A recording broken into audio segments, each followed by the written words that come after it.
Hello students, स्वागत है बच्चों आप सभी का on this YouTube channel of Vedantu. My name is Vishal and I teach you physics. तो बच्चे कैसे हो आप सभी लोग, फटाफट ज्वाइन हो जाएंगे।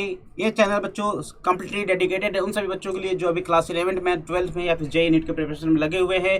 आप बच्चे चाहे सीबीएसई बोर्ड से बिलोंग करते हैं, आईसीएसई बोर्ड से बिलोंग करते हैं या फिर कोई भी रीजनल बोर्ड से बिलोंग करते हो, सबके लिए बच्चों ये चैनल वन स्टॉप सोल्यूशन है। और आप सभी के लिए बच्चों हमने इस चैनल पर शुरू किया है एनसीईआरटी के एक्सरसाइज के क्वेश्चन का सोल्यूशन। आज क्लास में बच्चों हम लोग करने वाले क्लास 11th का chapter number 5 that is work power energy का बच्चों कंप्लीट एक्सरसाइज का सोल्यूशन इन वन वीडियो। तो फटाफट बच्चे लोग सभी लोग ज्वाइन हो जाएंगे। जिन्होंने वीडियो को अभी तक लाइक नहीं किया है लाइक कर दो यार, ठीक है बच्चे लोग। चलो शुरू करते हैं with the first question without any delay. चलिए पहला क्वेश्चन कह रहा है बच्चे लोग, the sign of work done by force on a body is important to understand, है ना, कि किसी भी बॉडी पर किया गया वर्क डन, है ना, जो वर्क किया जा रहा है उसका साइन समझना बहुत जरूरी है। State carefully if the following quantities are positive और निगेटिव। ठीक है भाई, देखो यार आप सभी को पता है बच्चों, जो वर्क डन होता है बच्चों force into displacement, F dot D होता है, या फिर बेसिकली होता है F D cos theta, right है। ठीक, यानी कि बच्चों अगर थीटा ग्रेटर देन 90 रहे, थीटा अगर बच्चों ग्रेटर देन 90 हो जाए या फिर 180 डिग्री कम में रहे, तो आप सभी लोग देख सकते हैं जो कॉस की वैल्यू आएगी वो क्या होगी, कॉस की वैल्यू नेगेटिव आएगी। यानी कि अगर थीटा 90 डिग्री से ज़्यादा है तो अपना कॉस की जो वैल्यू होगी, है ना, कॉस की वैल्यू क्या होगा बच्चे लोग, नेगेटिव होगा, राइट। कॉस की वैल्यू, कॉस 180 की वैल्यू आप सभी को पता है कितना होता है, कॉस 180 डिग्री की वैल्यू होती है -1। तो जो वर्क डन आएगा बच्चे लोग वो हो जाएगा माइनस का, नेगेटिव हो जाएगा। ठीक, क्लियर है यहाँ तक सभी बात। चलिए अब इसी बेसिस पे अपने को बताना है कि कौन कौन से जो वर्क डन हो पॉजिटिव है कि निगेटिव है, राइट। पहले देखिए कह रहा है work done by a man in lifting a bucket out of a well by means of rope tied to the bucket. ठीक है, अब एक बकेट है यार, है ना, एक बकेट है, इस पे रस्सी से बांध करके एक व्यक्ति इसको ऊपर की ओर खींचने की कोशिश कर रहा है। एक व्यक्ति ऊपर की ओर खींचने की कोशिश कर रहा है। देखो इसका डिस्प्लेसमेंट किधर है, इसका डिस्प्लेसमेंट है बच्चों ऊपर की ओर, डिस्प्लेसमेंट ऊपर की ओर, और जिस फोर्स से, जिस टेंशन टी से इसको खींचा जा रहा है ऊपर की ओर, टेंशन भी उसी डायरेक्शन में है। समझ में आ रहा है। तो यहाँ पे आप लोग देख सकते हैं बच्चों जो थीटा है वो 0 डिग्री है। व्यक्ति जिस फोर्स से खींच रहा है और तो फोर्स लग रहा है ऊपर की ओर, और डिस्प्लेसमेंट है बच्चों किधर है, ऊपर की ओर है। तो दोनों अगर ऊपर की ओर है तो थीटा कितना हो गया, 0 डिग्री होगा। थीटा अगर 0 डिग्री है इसका मतलब सर जो वर्क डन होगा दैट विल बी पॉजिटिव, क्योंकि ये हो जाएगा एफ डी कॉस 0 डिग्री, और कॉस 0 की वैल्यू होती है +1, यानी हो जाएगा पॉजिटिव वैल्यू। क्या आ जाएगा, पॉजिटिव वैल्यू आ जाएगा। समझ में आएगा नहीं है भाई, तो ये वाला हो जाएगा भाई अपने पास पॉजिटिव। ठीक, चलिए अगला कहते हैं work done by the gravitational force in the workpiece. अब इसी केस में ग्रेविटेशनल फोर्स के द्वारा किया गया कार्य बताइए। तो बच्चों gravitational force, you can see the gravitational force will always work in the downward direction, that is mg, right. तो ग्रेविटेशनल फोर्स नीचे की ओर काम कर रहा है और डिस्प्लेसमेंट हो रहा है ऊपर की ओर। तो दूसरे वाले केस में मैं बात करता हूँ, दूसरे वाले केस में देखा जाए तो भैया फोर्स नीचे लग रहा है, डिस्प्लेसमेंट ऊपर हो रहा है, यानी कि जो थीटा है बच्चों वो 180 डिग्री है। थीटा 180 डिग्री रखेंगे यहाँ पे, कॉस 180 की वैल्यू हो जाएगा -1, यानी कि जो वर्क डन होगा बच्चा लोग दैट विल बी निगेटिव। आया समझ में नहीं आया, आया कि समझ में नहीं आया भाई, क्योंकि फोर्स लग रहा है नीचे की ओर, ग्रेविटेशनल फोर्स नीचे की ओर है और डिस्प्लेसमेंट हो रहा है ऊपर, तो ये हो जाएगा निगेटिव। क्लियर है सभी को बात, समझ में आ गया। चलिए नेक्स्ट बात करते हैं, सी नंबर। अगला क्या है कि work done by friction on a body sliding down in incline plane. देखो तुम्हारा फ्रिक्शन के द्वारा जो वर्क डन होता है बच्चों वो हमेशा निगेटिव ही होता है, क्योंकि देखो फ्रिक्शन जो होता है ना, चाहे वो इंक्लाइंड प्लेन हो चाहे कोई भी प्लेन हो, है ना, इंक्लाइंड प्लेन ले लो चाहे बिल्कुल प्लेनर प्लेन ले लो, हर कंडीशन में आपका फ्रिक्शन जो है बच्चों आपके मोशन के अपोजिट लगता है। अगर मोशन आपका इधर हो रहा है तो फ्रिक्शन अपोजिट में लगेगा, यानी कि डिस्प्लेसमेंट के अपोजिट में लगता है फ्रिक्शन। किधर लगता है, डिस्प्लेसमेंट के अपोजिट में फ्रिक्शन लगता है। ठीक है, क्लियर है। तो हर कंडीशन में अपने पास जो थीटा होगा that is going to be 180 degree. इस कंडीशन में जो थीटा अगर 180 हो गया तो वर्क डन क्या होगा, दैट विल बी निगेटिव। ठीक है, फ्रिक्शन के द्वारा वर्क डन हमेशा निगेटिव ही होता है, याद रखिएगा जब बॉडी मोशन में रहता है तो। ठीक, next work done by an applied force on a body moving on a rough horizontal plane with uniform velocity. देखो कह रहा है कि work done by an applied force, एक अप्लाइड फोर्स के द्वारा ऑन अ बॉडी, है ना, एक बॉडी पे moving on a rough horizontal plane with uniform velocity. तो भैया एक बॉडी है जो कि यूनिफॉर्म वेलोसिटी से आगे की ओर बढ़ रहा है ना, इसके पास वेलोसिटी क्या है भाई, इसके पास वेलोसिटी है बच्चों यूनिफॉर्म है। ठीक, तो देखो हो क्या रहा है कि ये जो फोर्स है ना, फोर्स भैया किस डायरेक्शन में लग रहा होगा, फोर्स इसी डायरेक्शन में लग रहा होगा, क्योंकि कुछ ना कुछ फ्रिक्शन भी होगा यहाँ पे। देखो रफ है ना, rough horizontal plane, rough horizontal plane है तो यहाँ पे लग रहा होगा फ्रिक्शन। अब इस फ्रिक्शन को ओवरकम करने के लिए आपको एक एक्सटर्नल फोर्स लगाना पड़ रहा है। अब एक हो क्या रहा है कि जो फ्रिक्शन है वो एक्सटर्नल फोर्स के बराबर हो जा रहा है, इसी वजह से अपने पास नेट फोर्स 0 हो जा रहा है, तो अपना कांस्टेंट वेलोसिटी के साथ मूव कर रहा है। अगर मैं बात करता हूँ इस फोर्स के द्वारा वर्क डन, तो भैया क्या इसके डायरेक्शन में कोई चेंज है? नहीं है, ठीक। जिधर मोशन हो रहा है उसी डायरेक्शन में फोर्स लग रहा होगा, ये सर बिल्कुल बात सही है। यानी कि डिस्प्लेसमेंट और फोर्स के बीच का जो एंगल है वो 0 डिग्री है। इस कंडीशन में अगर देखा जाए तो cos 0 की वैल्यू हो जाएगा 1 और जो वर्क डन होगा that will B positive in nature. ठीक है भाई, समझ में आ गया बच्चा लोग? क्लियर हो गया? किसी कोई दिक्कत है ना? ठीक है, ये पॉजिटिव की बात समझ में, क्योंकि देखो यूनिफॉर्म वेलोसिटी से मूव कर रहा है, इसका मतलब ये है कि जो एक्सटर्नल फोर्स अप्लाई हुआ होगा, ये एक्सटर्नल फोर्स केवल फ्रिक्शन को खत्म कर रहा है, फ्रिक्शन को खत्म कर रहा है, जिसकी वजह से इसकी वेलोसिटी चेंज नहीं हो रही है, सेम वेलोसिटी है। यानी कि ये फ्रिक्शन, ये जो फोर्स एक्सटर्नल फोर्स है ये किधर अप्लाई हो रहा होगा? ये एक्सटर्नल फोर्स जो है मोशन के डायरेक्शन में ही अप्लाई हो रहा होगा। अगर अपोजिट में होता, मोशन का अपोजिट में होता तो रुक जाता है कि नहीं भाई? ठीक है, चलो next. Work done by the resistive force of air on a vibrating pendulum in bringing it to rest. ठीक, एक वाइब्रेटिंग पेंडुलम है, वाइब्रेट करता हुआ पेंडुलम है। अब रेजिस्टिव फोर्स के द्वारा जो वर्क डन होगा, रेजिस्टिव फोर्स के द्वारा जो वर्क डन होगा बच्चा लोग, वो कैसा होगा? तो देखो कोई भी रेजिस्टिव फोर्स हो जाए, चाहे फ्रिक्शन हो जाए है ना, चाहे एयर का रेजिस्टेंस हो जाए, इनके द्वारा वर्क डन हमेशा निगेटिव ही होता है, क्योंकि ये क्या करता है, जिधर डिस्प्लेसमेंट या फिर जिधर वेलोसिटी होता है उसके अपोजिट में ये फोर्स लगाते हैं। ठीक है, जिसकी वजह से क्या होता है, हमारा बॉडी धीरे धीरे रेस्ट में आ जाता है ना। तो ये फोर्स हमेशा, मतलब इनके बीच का जो एंगल, डिस्प्लेसमेंट और वेलोसिटी के बीच का जो एंगल होता है, सॉरी डिस्प्लेसमेंट और फोर्स के बीच का जो एंगल होता है दैट इज ऑलवेज 180 डिग्री। ठीक है भाई, इसकी वजह से ये जो वैल्यू होता है वर्क डन का, this is going to be negative for you. ठीक है बच्चा लोग, समझ में आ रहा पूरी कहानी? किसी को दिक्कत यहाँ तक? हो गया पहला क्वेश्चन क्लियर, कोई डाउट? ठीक है, तो वर्क का साइन बहुत जरूरी है समझना। वर्क का जब तक साइन नहीं समझोगे, समझ में चीज़ें नहीं आएंगी तुम्हें, उसका मतलब नहीं समझ में आएगा कि हो क्या रहा है आखिर में, है ना भाई? हो क्या रहा है आखिर में? ठीक है भाई, समझ गए? चलिए अगले क्वेश्चन को चला जाए बच्चों। चलो भाई, नेक्स्ट क्वेश्चन की ऑन योर स्क्रीन देखिए, कह रहा है कि A body of mass 2 kg initially at rest moves under the action of applied horizontal force of 7 Newton on a table with a coefficient of kinetic friction 0.1. Compute the पहला है work done by the applied force in the 10 second. ठीक, देखो भाई आपको work done निकालना है। Work done के लिए आपको पास फोर्स होना चाहिए, फोर्स के साथ साथ डिस्प्लेसमेंट भी होना चाहिए, तो डिस्प्लेसमेंट निकालना पड़ेगा। ठीक है, तो देखो बात ये हो रही है कि अपने पास एक म्यू के इज इक्वल टू 0.1 वाला सरफेस है, इसके ऊपर आपने रख दिया 2 kg का मास। अब इसके ऊपर आपने 7 न्यूटन का हॉरिजॉन्टल फोर्स लगा दिया है। ठीक है भाई, 7 न्यूटन का हॉरिजॉन्टल फोर्स लगा दिया है, तो सबसे पहले आपको निकालना पड़ेगा इसका एक्सेलरेशन, क्योंकि आप ये एक्सेलरेशन निकाल करके ही निकाल पाएंगे कि इसका पोजीशन कहाँ पे होगा। ठीक है भाई, चलो एक्सेलरेशन कैसे निकलेगा सर? देखो 7 न्यूटन का फोर्स आगे की ओर खींच रहा है और इसका विरोध कौन करेगा सर? काइनेटिक फ्रिक्शन, है ना, इज इक्वल टू हो जाएगा ma। तो 7 minus mu 0.1 into m g, यानी 2 इंटू, क्योंकि भाई काइनेटिक फ्रिक्शन क्या होगा सर? ये होगा म्यू के इंटू एम जी।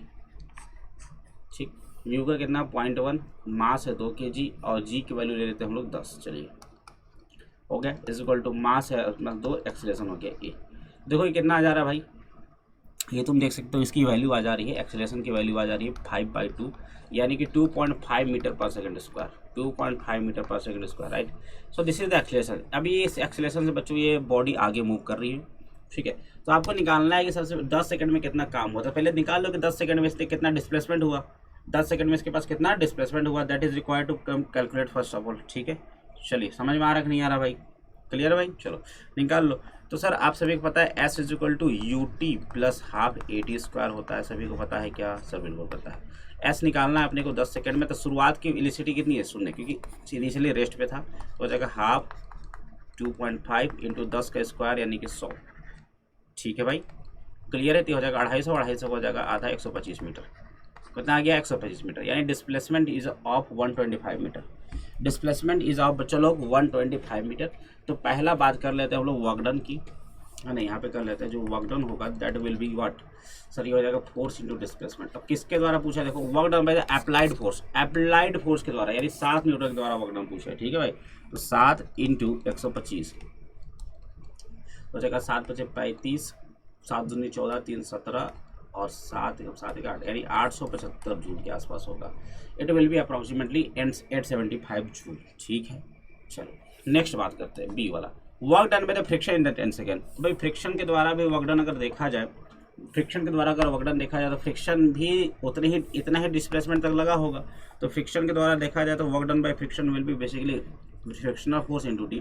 फ्रिक्शनल फोर्स कितना है भाई? फ्रिक्शनल फोर्स आप लोग देख सकते हैं कितना आया था, म्यू इंटू एम जी, यानी कि हो गया ये 2, कितना हो गया 2 इंटू डिस्प्लेसमेंट कितना हो रहा है। अब देखो डिस्प्लेसमेंट जिधर हो रहा है उसके अपोजिट में लग रहा है, किधर लग रहा है? अपोजिट में लग रहा है, तो वर्क डन होगा निगेटिव में, है ना। एफ इंटू डी डिस्प्लेसमेंट हो गया 125, यानी दिस विल बी चलो minus 250 joule, minus 250 joule. This will B work done by the friction. Clear? Work done by the net force, net force के द्वारा किया गया कार्य पूछ रहा है आपसे। ठीक है, नेट फोर्स के द्वारा किया गया कार्य अगर आपसे पूछा है तो नेट फोर्स के द्वारा किया गया कार्य मतलब बच्चों अप्लाइड फोर्स के द्वारा किया गया कार्य माइनस कर दीजिए आप किसके द्वारा किया गया कार्य, है ना। तो work done by net force is equal to work done by applied force minus work done by friction force. अब अप्लाइड फोर्स देखो 875 जूल का काम किया था और फ्रिक्शन फोर्स ने कितना किया 250 जूल के आसपास का काम, या नेगेटिव में किया। क्लियर है? घटा देंगे तो आ जाएगा आपका लगभग 650 जूल। कितना आ जाएगा भाई? 650 जूल आ जाएगा। क्लियर है सभी को? क्लियर हो गया बच्चा लोग? ठीक है, अगर ऐसे नहीं समझ में आता तो ऐसे भी कर सकते हो। जो work done by net force होगा वो क्या हो जाएगा? तो work done F net into displacement. अब एफ नेट कितना होगा भाई? एम ए होता है sir, M A into displacement. Mass है 2, एक्सलेशन है 2.5 का, और डिस्प्लेसमेंट आपने जैसा कि बोल ही दिया कितना आ गया 125 का आ गया था ना डिस्प्लेसमेंट। ठीक है, ठीक है भाई, समझ में आ रहा है? सही है क्या ये?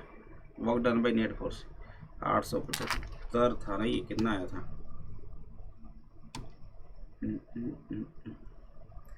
25 7 25 7 125 चौके 100 150 ठीक है 875 में से 250 घटा देंगे तो हो जाएगा आपका 625। ओके ओके ओके, ये घटाएंगे तो 625 आएगा। ठीक है, कितना आएगा ये? 625 आ जाएगा, 625 जूल। ठीक है, चलो ठीक है, कितना हो जाएगा 625 जूल।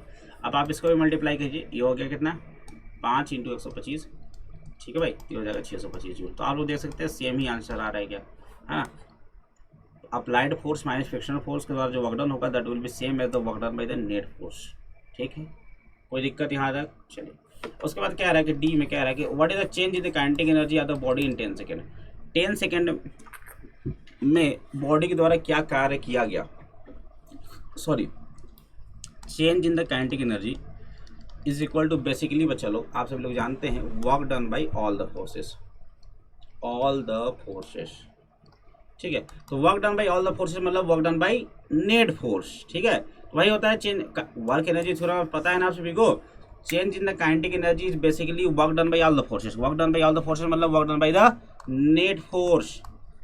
और दिस विल भी बच्चा लोग 625 जूल। समझ में आया ही नहीं आया? This will B approximately 625 joule. ठीक है, क्लियर है? तो ये वर्क एनर्जी थ्योरम का बढ़िया सवाल था। ठीक है, समझ में आ गया क्या एवरीवन? समझ में आ गया? क्लियर है? चलो काम खत्म, आगे चला जाए। 5.2 क्वेश्चन समझ में आ गया, सबका इंटरप्रिटेशन भी आप लोग को समझ में आ गया होगा। चलिए अगला सवाल है, देखिए आप सभी की स्क्रीन में कह रहा है कि given in the figure 5.11 are examples of some potential energy functions in one dimension. The total energy of particle is indicated by a cross on the ordinate axis. ठीक है, जो ई है यहाँ पे भी ई कहाँ गया? ई है यहाँ पे, ई है यहाँ पे, ये टोटल एनर्जी ग्राफ है। ठीक है, और जो वी नॉट बता रहा है, ये जो वी नॉट है this is telling you the about the potential energy, है ना। वी जो है ये वी जो है पोटेंशियल एनर्जी का ही ग्राफ है। ठीक, चलिए उसके बाद कह रहा है कि ठीक है, कह रहा है कि in each case specify reasons if any in which the particle can not be found for the given energy. आपको इन सारे ग्राफों के लिए आपको बताना है कि कौन कौन से ऐसे रीजन है जहाँ पे पार्टिकल हो ही नहीं सकता, पार्टिकल एग्जिस्ट ही नहीं कर सकता। ठीक, also indicate the minimum total energy of the particle must have in each case. Think of simple physical context for which this potential energy shapes are relevant. ठीक है भाई, समझ गए आगे बात? चलिए तो देखो यार, आप सभी को पता है कि आप सभी लोग जानते हैं बच्चे लोग कि टोटल एनर्जी क्या होता है। टोटल एनर्जी होता है चलो kinetic energy plus potential energy. ठीक है, कोई दिक्कत यहाँ तक।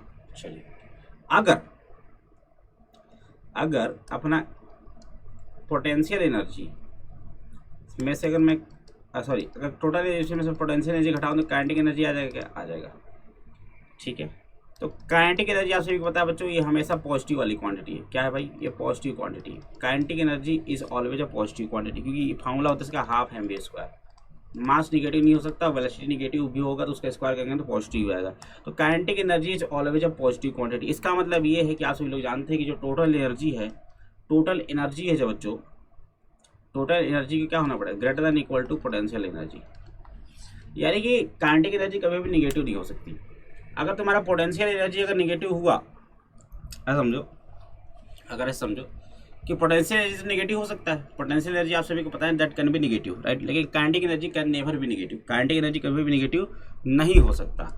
ठीक, अगर पोटेंशियल एनर्जी ज़्यादा है काइनेटिक एनर्जी टोटल एनर्जी से, अगर पोटेंशियल एनर्जी अगर ज़्यादा है टोटल एनर्जी से, इसका मतलब क्या है सर, इसका मतलब यह है कि काइनेटिक एनर्जी क्या रहा होगा, निगेटिव में रहा होगा, है ना। अगर ये पोटेंशियल एनर्जी इससे भी ज़्यादा हो जाए, इसका मतलब क्या है, काइनेटिक एनर्जी को निगेटिव होना पड़ेगा तब तो जाके इसको बैलेंस कर पाएगा ना इक्वेशन को। ठीक है, तो आपको यही करना है, सोचना है कि भैया मतलब कि कहाँ कहाँ पे पार्टिकल जो है एग्जिस्ट नहीं कर सकता, किस किस पोजीशन में पार्टिकल जो है बच्चों लोग एग्जिस्ट नहीं कर सकता। ठीक है, चलिए तो पहले फिगर की बात किया जाए। चलो पहले फिगर की बात करते हैं, फिगर नंबर इसकी बात किया जाए। ठीक है, तो ये देखो v मतलब पोटेंशियल एनर्जी ग्राफ है और ये x है डिस्टेंस बढ़ने के साथ साथ। ठीक है भाई, और यहाँ पे E जो है टोटल एनर्जी है, क्या है, टोटल एनर्जी है। ठीक है, चलिए तो देखिए जरा ध्यान से बच्चे लोग, यहाँ पे इस वाले रीजन में बात करता हूँ, 0 to a वाले रीजन में, इस वाले रीजन में बात कीजिए तो पोटेंशियल एनर्जी हो क्या है सर, निगेटिव है। पोटेंशियल एनर्जी निगेटिव है, यानी काइनेटिक एनर्जी क्या होगा, पॉजिटिव होगा, है ना। ठीक, उसके बाद अगर ध्यान से देखो ए से आगे की ओर देखो, इस वाले पॉइंट से आगे की ओर देखो, तो पोटेंशियल एनर्जी जो है, पोटेंशियल एनर्जी क्या हो गया, टोटल एनर्जी से भी ज़्यादा हो गया। पोटेंशियल एनर्जी टोटल एनर्जी से भी ज़्यादा हो गया, यानी कि काइनेटिक एनर्जी को होना पड़ेगा निगेटिव इस वाले रीजन में। काइनेटिक एनर्जी क्या होना पड़ेगा, निगेटिव होना पड़ेगा इस वाले रीजन में। तो ये वाला रीजन पॉसिबल है, क्योंकि काइनेटिक एनर्जी कभी भी निगेटिव नहीं हो सकता। तो यहाँ पे मैं बेसिकली सीधे कह सकता हूँ कि यहाँ पे पार्टिकल कैन नॉट एग्जिस्ट, यानी कि for x greater than A, for x greater than A particle exist नहीं कर सकता, क्योंकि ऐसा कोई भी पार्टिकल हो ही नहीं सकता जिसका काइनेटिक एनर्जी निगेटिव में हो। आप बोल रहे हो कि यहाँ पे काइनेटिक एनर्जी निगेटिव है, भाई काइनेटिक एनर्जी कैसे निगेटिव हो सकता है यार, वो तो पॉजिटिव क्वांटिटी होता है। क्यों सर, क्यों ऐसा बोल रहे हो, क्योंकि यहाँ पे देखो टोटल एनर्जी इतना ही है और पोटेंशियल एनर्जी आपने बोल दिया कि मतलब टोटल एनर्जी आपने बोला 10 है, पोटेंशियल एनर्जी 15 है। ठीक, टोटल एनर्जी 10 है, आपने बोला पोटेंशियल 15 है, तो आपको काइनेटिक को क्या करना पड़ेगा, काइनेटिक को -5 करना पड़ेगा, यानी काइनेटिक -5 होगा तभी तो जाकर एनर्जी कंजर्वेशन अप्लाई हो पाएगा भाई। ठीक है, तो फॉर एक्स ग्रेटर देन ए जो है बच्चा लोग अपने पास जो है पार्टिकल इस रीजन में एग्जिस्ट नहीं कर सकता। ठीक है, चलिए समझ में आ गया सभी लोग। चलो अगला बात करते हैं, नेक्स्ट वाले इस फिगर की बात कीजिए जरा। इस वाले फिगर में आप जरा ध्यान से देखिए, किस वाले फिगर है बच्चों, हर एक पॉइंट पर चाहे आप कहीं भी बात कीजिए, करते रहिए, तो हर एक पॉइंट पे जो पोटेंशियल एनर्जी है, that is greater than the total energy. ठीक, यानी कि इस पूरे केस में क्या होगा, काइनेटिक एनर्जी लेस देन 0 होगा, यानी कि ऐसा में तो कहीं पर भी एग्जिस्ट नहीं कर सकता। ऑब्जेक्ट जो है इस वाले फिगर में कहीं भी एग्जिस्ट नहीं करेगा, क्योंकि हर जगह पर आपका जो पोटेंशियल एनर्जी है that is greater than the total energy. अब पोटेंशियल एनर्जी टोटल एनर्जी से ज़्यादा मतलब काइनेटिक को निगेटिव होना पड़ेगा, तो काइनेटिक निगेटिव हो ही नहीं सकता किसी भी रीजन में। समझ गए, तो यहाँ पे पार्टिकल जो है कैन नॉट एग्जिस्ट एनीवेयर। ठीक है, चलिए अगला बात करते हैं। देखिए यहाँ पे देखा जाए बच्चों, तो यहाँ पे देखो 0 से a तक पोटेंशियल एनर्जी क्या है, E से बड़ा है, लेकिन A to B तक जब x अपना A और B के बीच में, जब x अपना बच्चा लोग A और B के बीच में है, इस कंडीशन में आपके पास पोटेंशियल एनर्जी क्या है, निगेटिव दिख रहा है, पोटेंशियल एनर्जी निगेटिव, यानी कि क्या होगा, यहाँ पे काइनेटिक एनर्जी जो रहा होगा वो पॉजिटिव रहा होगा।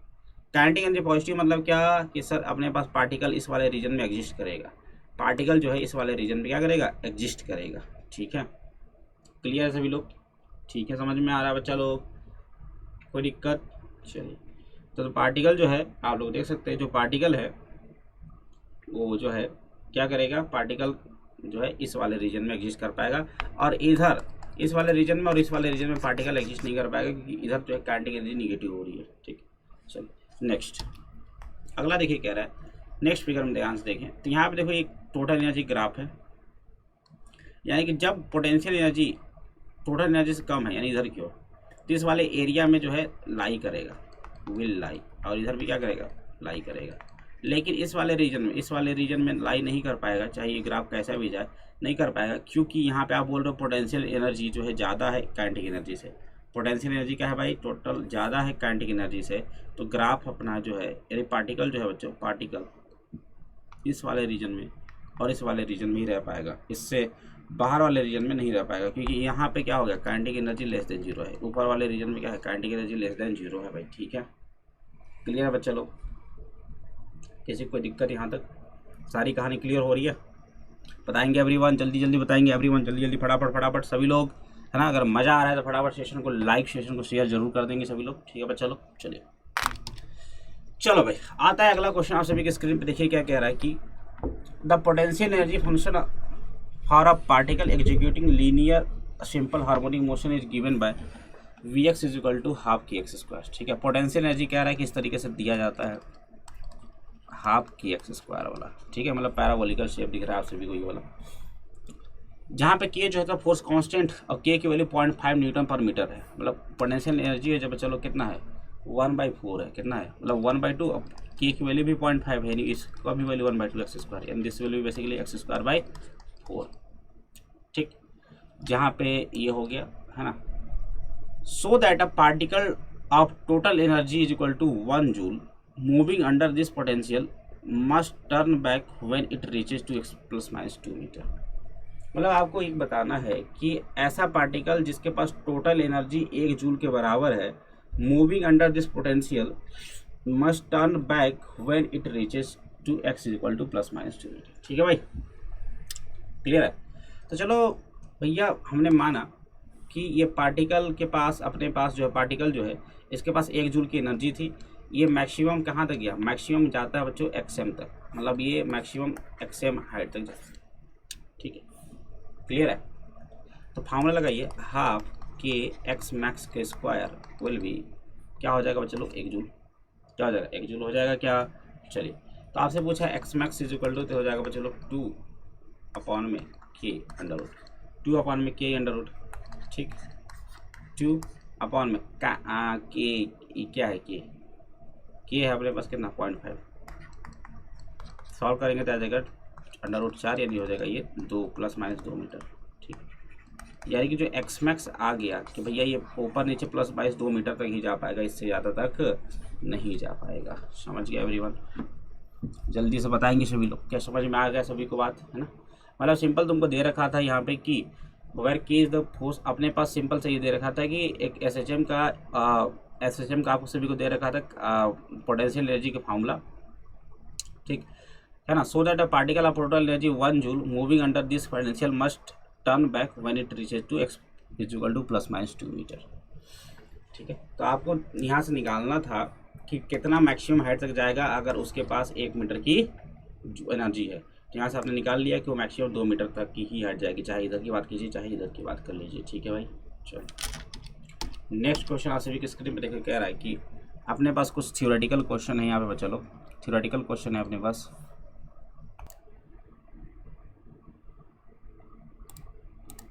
ठीक है, देखिए अगला क्वेश्चन क्या कह रहा है, एक कॉल आ गया था बच्चा लोग। चलिए देखिए, कह रहा है कि answer the following, the casing of a rocket in flight burns up due to friction at whose expense is the heat energy required for burning obtained the rocket or the atmosphere। ठीक है, तो कह रहा है कि बच्चों जब rocket को हम लोग उड़ाते हैं ना, जब रॉकेट को उड़ाया जाता है तो होता क्या है, उसका जो केसिंग होता है, the casing of rocket in the flight burns up due to the friction. Friction की वजह से क्या होता है, उसका जो केसिंग होता है बच्चों वो जल जाता है। तो ये जो जल रही है, जो हीट पैदा हो रही है, ये हीट पैदा किसके एनर्जी के लॉस की वजह से हो रही है, खुद की रॉकेट की एनर्जी की लॉस की वजह से पैदा हो रही है या फिर एटमॉस्फेयर की एनर्जी की लॉस की वजह से पैदा हो रही है। तो देखो यार, ये जो हीट पैदा हो रही है बच्चों, this is generating due to the loss of energy of the rocket itself. Sorry, कि जब देखो रॉकेट ऊपर की ओर जाता है, होता क्या है कि एयर का फ्रिक्शन, एयर का जो रेजिस्टेंस है उसके केसिंग से टकराता है, जिसकी वजह से क्या होता है बच्चों, फ्रिक्शन की वजह से हीट जनरेट होती है। अब आप सभी को पता है हीट जनरेट हुई तो कुछ ना कुछ एनर्जी का लॉस होना चाहिए, तो ये एनर्जी का लॉस होता है बच्चों काइनेटिक एनर्जी लॉस में। ठीक है, तो क्या होता है धीरे धीरे रॉकेट की जो स्पीड होती है वो धीरे धीरे घटती जाती है, ऊपर जैसे जैसे बढ़ते हैं हम लोग जो स्पीड होती है काइनेटिक एनर्जी, जो काइनेटिक स्पीड होती है रॉकेट की, क्या होती है धीरे धीरे घटती जाती है, इसकी वजह से क्या होता है उसकी काइनेटिक एनर्जी घटता जाता है। अब काइनेटिक एनर्जी घट रहा है तो ये एनर्जी जो घट रही है वो चेंज हो जाती है किसमें, हीट में, है ना, हीट में चेंज हो जाती है। ठीक है, तो ये रॉकेट वाला आंसर हो जाएगा। समझ में आ रहा है कि सभी को, क्लियर है बात। चलिए अगला क्वेश्चन देखिए, कह रहा है कि comets move around the sun in highly elliptical orbits, the gravitational force on the comet due to the sun is not normal to the comets velocity in general. ठीक है, मतलब कि जो कह रहा है कि जो ग्रेविटेशनल फोर्स होता है ना, जैसे कि ये सन है आपके सेंटर में और इस तरीके से इलिप्टिकल पाथ पे जो है कॉमेट मोशन कर रहे हैं। ठीक है, तो कॉमेट की जो वेलोसिटी होती है वो जनरली, कॉमेट की जो वेलोसिटी होती है वो जनरली जो है ग्रेविटेशनल फोर्स के परपेंडिकुलर नहीं होती है। ठीक है, कॉमेट के परपेंडिकुलर मतलब फोर्स के परपेंडिकुलर नहीं होती है। ठीक, कह रहा है कि at the work done by gravitational force over every complete orbit of the comet is zero. ऐसा क्यों होता है? क्योंकि बच्चों यहाँ पे जो वर्क डन हो रहा है, this work done is due to the gravitational force. Work done किसकी वजह से हो रहा है? ग्रेविटेशनल फोर्स की वजह से हो रहा है। ठीक है ना, आप सभी को पता है कि जनरली अगर सर्कुलर मोशन कोई कर रहा है तो उसका स्पीड v और जो सेंट्रीपेटल फोर्स होता है एफ सी, इनके बीच का जो एंगल होता है 90 डिग्री, जिसकी वजह से जो पावर होता है बच्चों एफ डॉट बी होता है जो कि जीरो होता है, जिसकी वजह से आप लोग कह सकते हैं जो वर्क डन है वो भी जीरो होता है, राइट। लेकिन कॉमेट की कंडीशन में क्या होता है, ये v मतलब इनके बीच का एंगल 90 डिग्री नहीं होता है, लेकिन फिर भी जो वर्क डन है वो जीरो क्यों है? तो वर्क डन बच्चों इसलिए जीरो है क्योंकि जो वर्क डन किया जा रहा है, this work done is done by gravitational force, जो कि कंजर्वेटिव फोर्स है, कंजर्वेटिव फोर्स है। इसका मतलब ये होता है बच्चों कि एक कंप्लीट पाथ में अगर कंजर्वेटिव फोर्स काम कर रही है तो उस कंजर्वेटिव फोर्स द्वारा एक कंप्लीट पाथ में किया गया जो वर्क डन होगा दैट विल बी जीरो, किया गया वर्क डन जो होगा दैट विल बी जीरो, क्योंकि आप लोग कह सकते हैं कि जो डिस्प्लेसमेंट हो जाएगा वो जीरो हो जाएगा। ठीक है, समझ में आ गया पूरी की पूरी कहानी, क्लियर यहाँ तक? ठीक है भाई, चलिए नेक्स्ट क्वेश्चन देखिए, कह रहा है कि an artificial satellite orbiting the earth in a very thin atmosphere, ठीक है, loses its energy gradually due to dissipation against atmospheric resistance, however small. Why then does its speed increase progressively as it comes closer and closer to the earth? ठीक है, तो कह रहा है देखिए बच्चा लोग कि जैसे मान लीजिए कि हमारे पास एक सैटेलाइट है ना, ये धरती के सरफेस अभी सैटेलाइट है, मान लो सैटेलाइट गोला है ना। अभी सैटेलाइट जब धरती के नीचे की ओर आ रहा है तो आप सभी को पता है इसके पास टोटल एनर्जी मान लीजिए ई है, जो कि काइनेटिक प्लस पोटेंशियल के सम के बराबर होगा। ठीक, अब हो क्या रहा है कि इसमें एयर रेजिस्टेंस की वजह से थोड़ी थोड़ी एनर्जी कुछ ना कुछ लॉस हो रही होगी, चलिए थोड़ी थोड़ी एनर्जी कुछ ना कुछ लॉस हो रही होगी, लेकिन जब ये धरती के नज़दीक आता है तो इसकी स्पीड बढ़ती क्यों है भैया? जो टोटल एनर्जी है वो तो लॉस हो रही है ना, एटमॉस्फेरिक रेजिस्टेंस की वजह से, तो फिर भी इसकी जो स्पीड है वो जैसे जैसे धरती के नज़दीक आती है वो बढ़ती क्यों है? तो बच्चों अगर देखा जाए तो ये जो एनर्जी लॉस हो रही है, जो एनर्जी लॉस हो रहा है दैट इज़ वेरी इनसिग्निफिकेंट, मतलब बहुत ही स्मॉल अमाउंट में होता है। ठीक, अब स्मॉल अमाउंट में एनर्जी सिग्निफिकेंट वो लॉस हो रहा है, चलो बात कैंसिल करो, हटाओ। ध्यान से बात यहाँ पे ये है कि जैसे जैसे सैटेलाइट नीचे आ रहा है बच्चा लोग, उसकी जो पोटेंशियल एनर्जी है जो कि mgh है, h घटने के साथ साथ उसकी पोटेंशियल एनर्जी भी क्या है, तीव्रता के साथ घट रही है, बहुत फास्टली घट रही है। तो इसको बैलेंस करने के लिए काइनेटिक एनर्जी उसकी बढ़ानी पड़ेगी। ठीक है, तो होता क्या है कि जैसे जैसे सैटेलाइट नज़दीक आता है उसका पोटेंशियल एनर्जी रैपिडली क्या होता है, डिक्रीज होता है, जिसके करस्पॉन्डिंग उसके जो काइनेटिक एनर्जी उसको बढ़ना पड़ेगा। काइनेटिक एनर्जी अगर बढ़ रहा है इसका मतलब क्या है, उसके स्पीड को भी बढ़ाना पड़ेगा। समझ में आया कि नहीं आया बात? इसका स्पीड जो है बच्चों बढ़ता जाता है, इसीलिए स्पीड उसका बढ़ता जाता है। ठीक है, आप कोई भी चीज़ ऊपर से ड्रॉप करेंगे तो उसका धरती के नज़दीक जितना आते जाएगा उसका स्पीड लगातार बढ़ते जाता है। ठीक, क्लियर हो गया बात यहाँ तक? क्लियर है बच्चा लोग? चलो नेक्स्ट क्वेश्चन देखिए, क्या है अगला क्वेश्चन कि इन फिगर 5.13 का 1 ये वाला, the man walks 2 metre carrying a mass of 15 kg on his hands. In figure 5.13 का 2 वाला, इस फिगर में ही walks the same distance pulling the rope behind him. ठीक है, चलिए the rope goes over a pulley and mass of 15 kg hangs at its other end in which case is the work done is greater. किसमें सबसे ज़्यादा काम ज़्यादा किया जाता है, ठीक है, किसमें सबसे ज़्यादा काम किया गया, ठीक है। जरा देखा जाए पहले वाले केस की अगर हम लोग बात करते हैं बच्चों लोग, तो पहले वाले केस की अगर आप लोग ध्यान से देखा जाए तो बच्चों इसका डिस्प्लेसमेंट किधर हो रहा है, आगे की ओर। डिस्प्लेसमेंट किधर हो रहा है बच्चों, इधर की ओर। लेकिन इसमें फोर्स किधर लगा रहा है, फोर्स किधर लग रहा है सर, फोर्स लग रहा है सर इसके ऊपर, व्यक्ति फोर्स किधर लगा रहा है सर, इसके ऊपर व्यक्ति सर फोर्स लगा रहा है ऊपर की ओर, है ना, क्योंकि इसका वेट नीचे की ओर है, इसका वेट जो है बच्चों नीचे की ओर है, तो उसके वेट के बराबर उसको फोर्स लगा रहा होगा ऊपर की ओर, राइट। तो आप लोग देख सकते हैं बच्चों इस कंडीशन में फोर्स लग रहा है इधर की ओर और डिस्प्लेसमेंट हो रहा है इधर की ओर, इनके बीच का एंगल है कितना 90 डिग्री। तो जो वर्क डन होगा दैट विल बी 0, ठीक है। तो पहले केस में कोई भी वर्क डन नहीं है। वैसे ऑब्वियसली बात है अगर देखा जाए 15 kg उठा कर कोई व्यक्ति ले जाता है आगे तो उसको वर्क डन दिखेगा, लेकिन that is a physical work, that is a muscular work, है ना, उसके मैस्कुलर वर्क है, लेकिन फिजिकल वर्क मतलब फिजिक्स में देखा जाए तो वो वर्क नहीं है, ठीक। लेकिन अगर इस कंडीशन में देखा जाए, इस कंडीशन में ज़रा ध्यान से देखे जाए, आप सभी को पता है इस रस्सी में आ जाएगा टेंशन टी अगर खींच रहे हैं तो, और नीचे क्या भाई जो इसका वेट है 50 न्यूटन का, है ना, 150 न्यूटन का, राइट। तो ये जो टेंशन है किसके बराबर 150 न्यूटन का, और ये रस्सी किधर जा रही है भैया, रस्सी जा रही है ऊपर की ओर, ठीक। तो देख सकते हैं आप सभी लोग बच्चों व्यक्ति द्वारा लगाया गया फोर्स जो कि टेंशन है उसी डायरेक्शन में है जिधर डिस्प्लेसमेंट भी सेम डायरेक्शन में। इस कंडीशन में देखा जाए तो टेंशन भी इधर है और डिस्प्लेसमेंट भी इधर है, यानी इनके बीच का जो एंगल थीटा है वो कितना है 0 डिग्री, ठीक। तो जो वर्क डन होगा बच्चा लोग क्या होगा एफ डी कॉस थीटा, ठीक। फोर्स कितना लग रहा है सर, टेंशन की वैल्यू आप सभी को पता है, टेंशन की वैल्यू 150 न्यूटन होगी, बोलो भाई टेंशन की वैल्यू कितनी होगी 150 न्यूटन होगी, ठीक। तो क्या 150 न्यूटन इनटू डिस्प्लेसमेंट बोल रहा है 2 मीटर और कॉस 0 की वैल्यू 1, यानी हो गया 300 जूल, यानी इसमें जो वर्क डन होगा ये दिस वैल्यू पर चलो 300 जूल। क्लियर है, कितना वर्क डन हो जाएगा 300 जूल हो जाएगा, ठीक है, समझ में आ रहा है। बहुत सारे बच्चे जी की वैल्यू 9.8 रखेंगे तो उसके आंसर कुछ गलत मतलब अलग आएगा, तो कोई दिक्कत वाली बात नहीं है, ठीक है।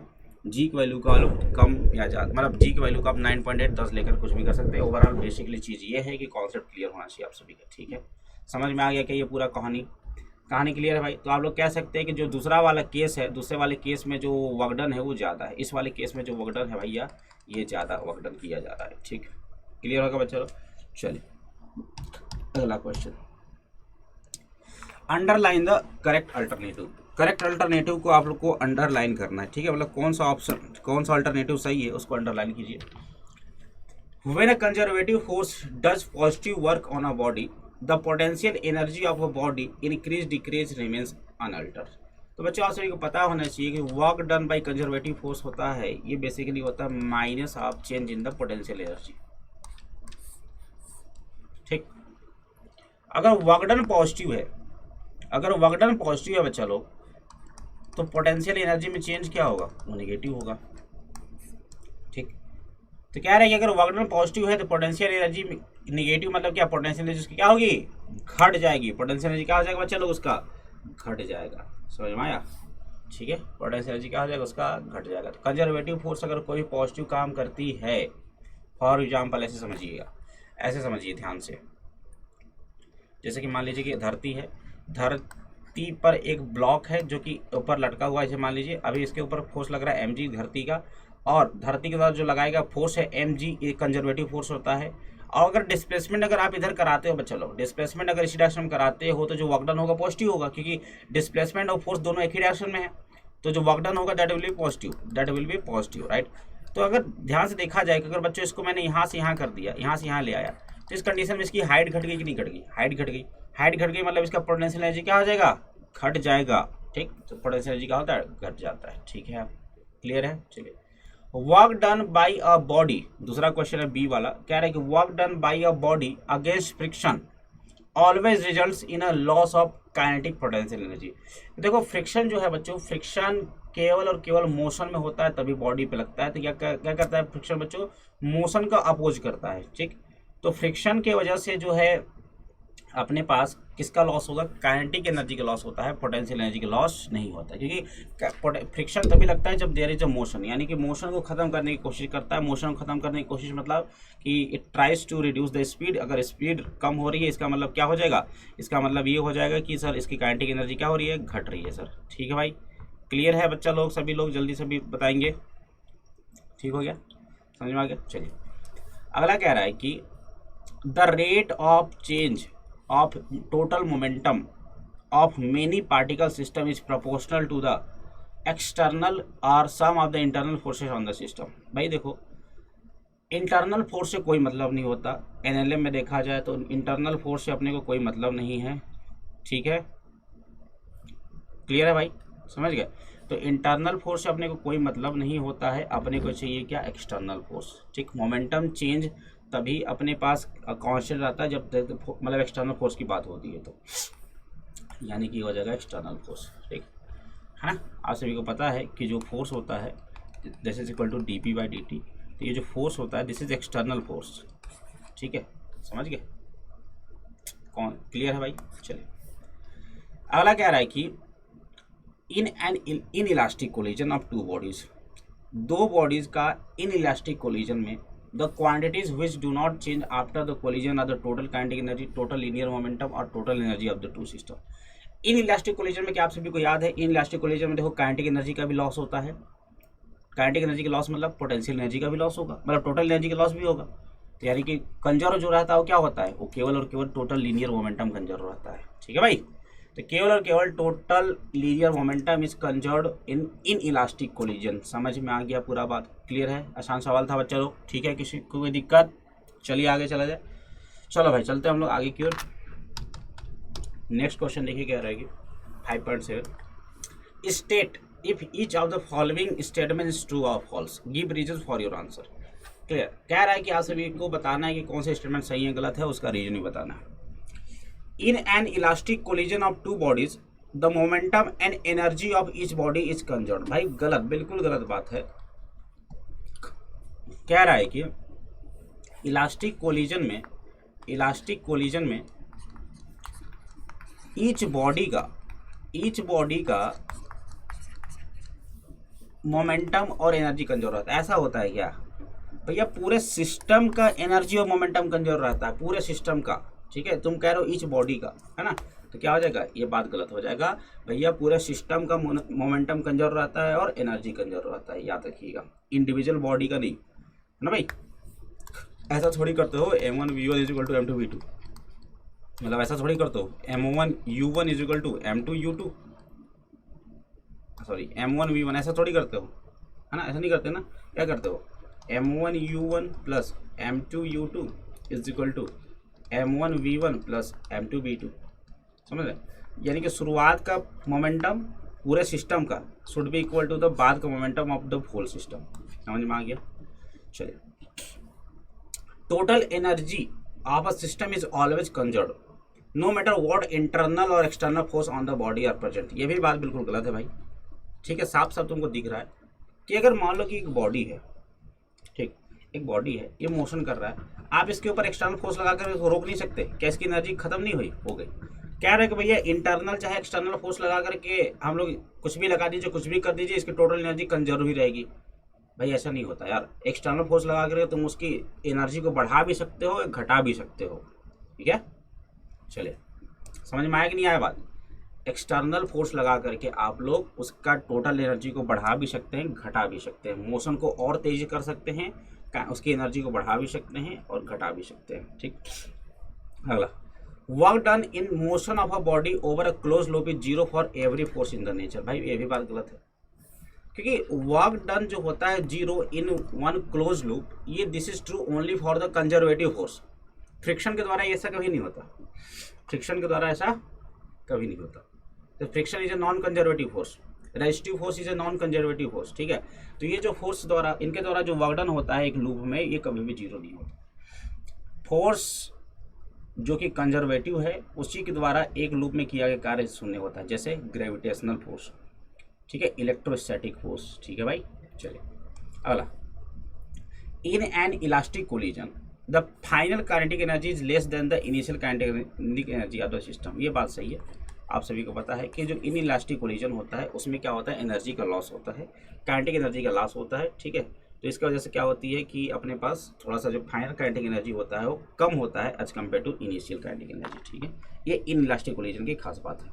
समझ में आ गया क्या? तो अपने पास ए बी सी गलत है और जो चौथा है वो सही है। क्या सबका रीजनिंग भी क्लियर हो गया? रीजन सबका क्लियर मैंने समझा दिया ना, क्लियर बता दिया सबका रीजनिंग भाई। ठीक है, कोई दिक्कत नहीं है बच्चे लोग। यहाँ पे चला जाए अगले प्रश्न की ओर। चलो अगला क्वेश्चन देखिए क्या है। Answer carefully with reasons. क्या कह रहा देखिए जरा कि in an elastic collision of two billiard balls is the total kinetic energy conserve during the short time of collision of the balls. क्या टोटल काइनेटिक एनर्जी कंजर्व रहेगी? देखो यार, मैं बात करता हूँ इलास्टिक कोलिजन में, इलास्टिक कोलिजन में बात करता हूँ। आप सभी को पता है इलास्टिक कोलिजन में जो बात होती हो तो उसमें टोटल एनर्जी कंजर्व रहता है। क्या रहता है? टोटल एनर्जी कंजर्व रहता है। टोटल काइनेटिक एनर्जी कंजर्व नहीं रहती। टोटल काइनेटिक एनर्जी कंजर्व नहीं रहता है ना। क्या रहा कि in elastic collision of two billiard ball is the total kinetic energy conserve during the short time of collision of the balls. जब ये टकरार है, जब ये टकरार है तो थोड़ी थोड़ी पोटेंशियल एनर्जी का आदान प्रदान हो रहा है, थोड़ा थोड़ा पोटेंशियल एनर्जी का आदान प्रदान हो रहा है, एक्सचेंज हो रहा है जब वो कांटेक्ट में है। ठीक है, तो टोटल जो उस इस पर्टिकुलर टाइम पे काइनेटिक एनर्जी कंजर्व नहीं रहेगी। टोटल काइनेटिक एनर्जी थोड़ा सा क्या होगा, आदान प्रदान होता है। ठीक है भाई, समझ में आ रहा है कि नहीं आ रहा? जब ये बॉडी जो है कांटेक्ट में आते हैं क्या होता है, तो kinetic energy converted into potential energy. Kinetic energy किस में चेंज हो जाता है? पोटेंशियल एनर्जी में चेंज हो जाता है। ठीक है, समझ में आ गया? तो ये समझ में आ गया, क्लियर है? चलिए अगला question. Is the total linear momentum conserve during the short time of in elastic collision of two balls. देखो भाई, टोटल लीनियर मोमेंटम की बात किया जाए तो लीनियर मोमेंटम हर पॉइंट पे कंजर्व रहता है। पूरे सिस्टम का हर पॉइंट पे कंजर्व रहता है, ये बात बिल्कुल सही है। Yes, what are the answers to a and b for in elastic collision. In elastic collision में भी बात बिल्कुल सही है। तुम्हारा लीनियर मोमेंटम हमेशा कंजर्व रहेगा, चाहे इलास्टिक कोलिजन हो चाहे इन इलास्टिक कोलिजन हो।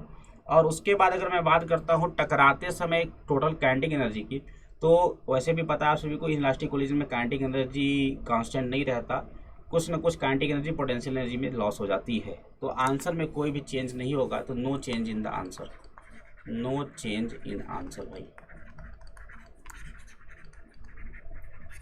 ठीक है, आंसर में कोई भी चेंज नहीं होने वाला। अगला, if the potential energy of two billiard balls depends only on the separation distance between their centres is the collision elastic और इलास्टिक। कह रहा है कि जो potential energy of two billiards है, टू बिलियर्ड्स बॉल का जो potential energy है उनके बीच के सेपरेशन पर डिपेंड करता है। ठीक है ना। तो इज द कोलिजन इलास्टिक और इलास्टिक।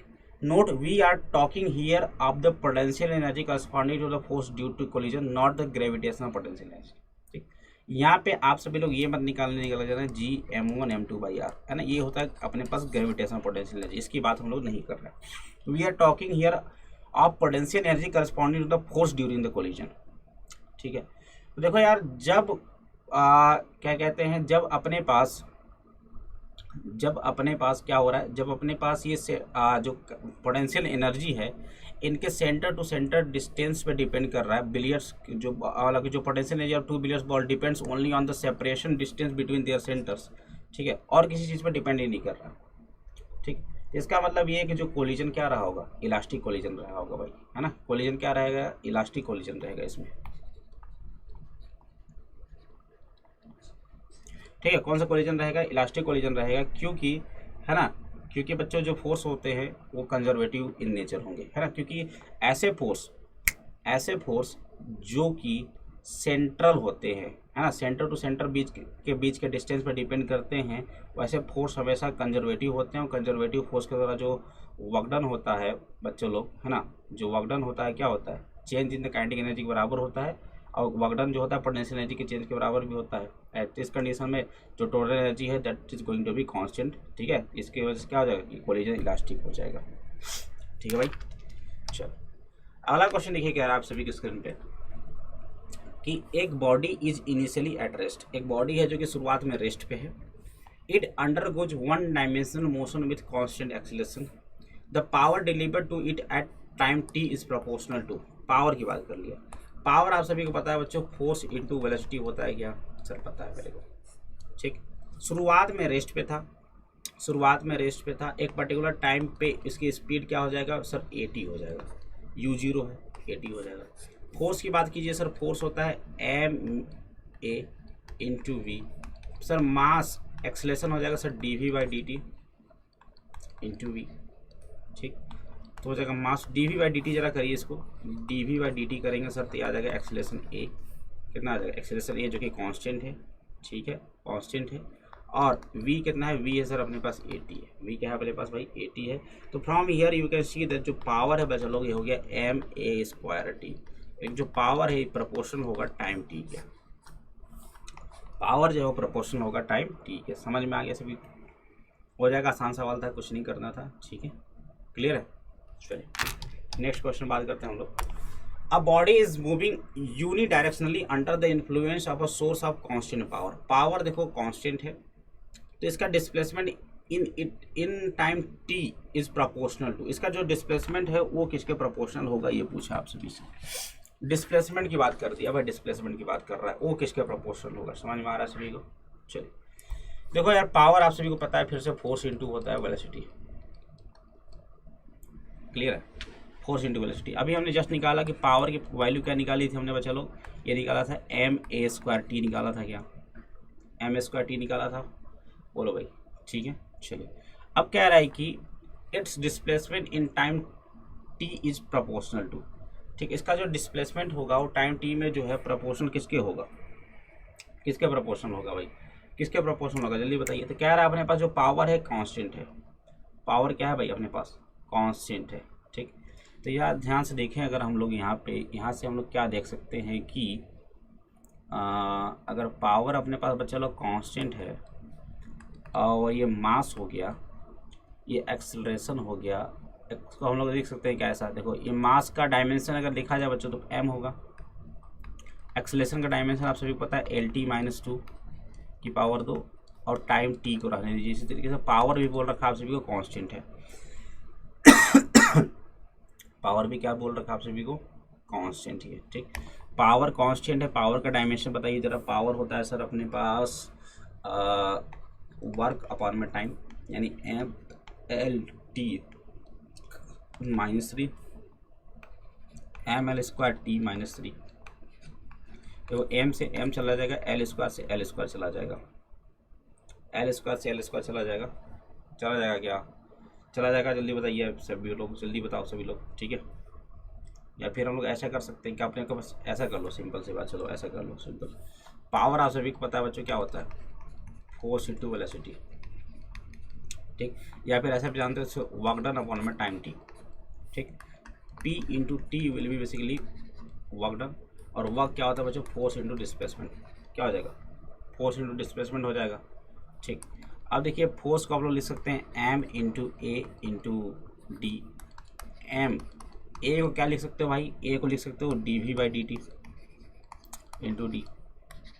एम वी वेलोसिटी क्या लिख सकते हो बच्चा लोग, वेलोसिटी को हम लोग लिख सकते हैं बच्चा लोग डी, वेलोसिटी को हम लोग लिख सकते हैं, या फिर आप लोग ऐसे समझे ध्यान से, तो मैं यहाँ पे एक्सेलरेशन को अगर मैं सिंपल लिखूँ वेलोसिटी अपॉन में टाइम ऐसे लिख सकता हूँ, क्या लिख सकते हैं। वेलोसिटी को मैं फिर से क्या लिख सकता हूँ सर, डिस्टेंस अपॉन में टाइम ऐसे लिख सकता हूँ, क्या सर लिख सकता हूँ into distance d will be equal to बच्चा लोग p इंटू टी आ ही रहा है अपने पास।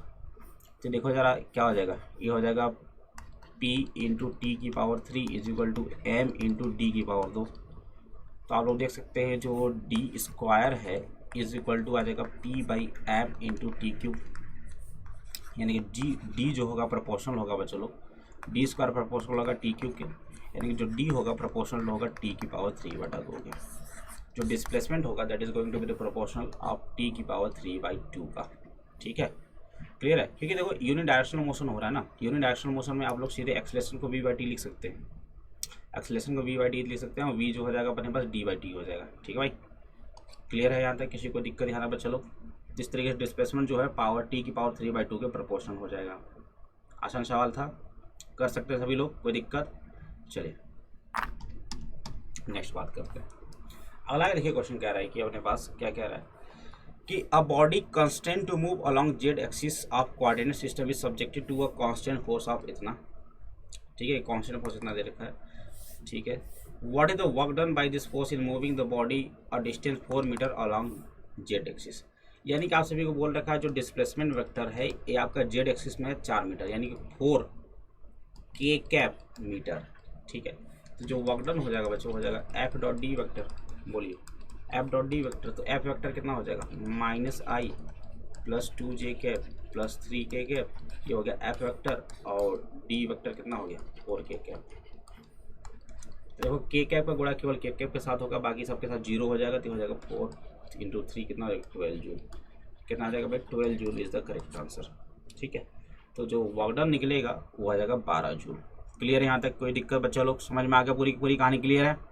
चलिए सारा कहानी क्लियर है तो आगे चला जाए। चलिए अगला देखिए क्वेश्चन क्या है आप सभी की स्क्रीन पे कि an electron and a proton are detected in a cosmic ray experiment, the first with a kinetic energy of 10 kilo electron volt, यानी कि इलेक्ट्रॉन की जो काइनेटिक एनर्जी है वो 10 किलो इलेक्ट्रॉन वोल्ट है, और जो अपने पास प्रोटॉन है उसकी काइनेटिक एनर्जी है चलो 100 kilo electron volt. Which is faster, कौन तेज है? The electron on the proton obtain the ratio of their speeds. ठीक है, इस रेशियो ऑफ द स्पीड निकालना है, तो बस सिंपल सी बात है, half mass of the electron into speed of the electron whole square is equal to 10, और half mass of proton into speed of proton का whole square is equal to 100। Ratio ले लीजिए, ले लिया जाए तो बच्चों प्रोटॉन में इलेक्ट्रॉन से डिवाइड कर दोगे तो जिससे हो जाएगा प्रोटॉन का स्क्वायर डिवाइड बाई इलेक्ट्रॉन का स्क्वायर, और mass of proton divide by mass of electron is equal to 10 हो जाएगा।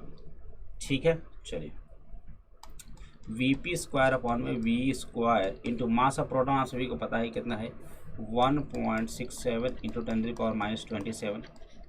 ठीक, और मास ऑफ इलेक्ट्रॉन है बच्चों 9.11 इंटू 10⁻31 इज इक्वल टू 10 हो जाएगा।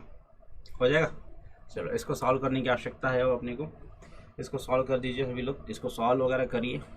1.67 में इसको डिवाइड करते हैं,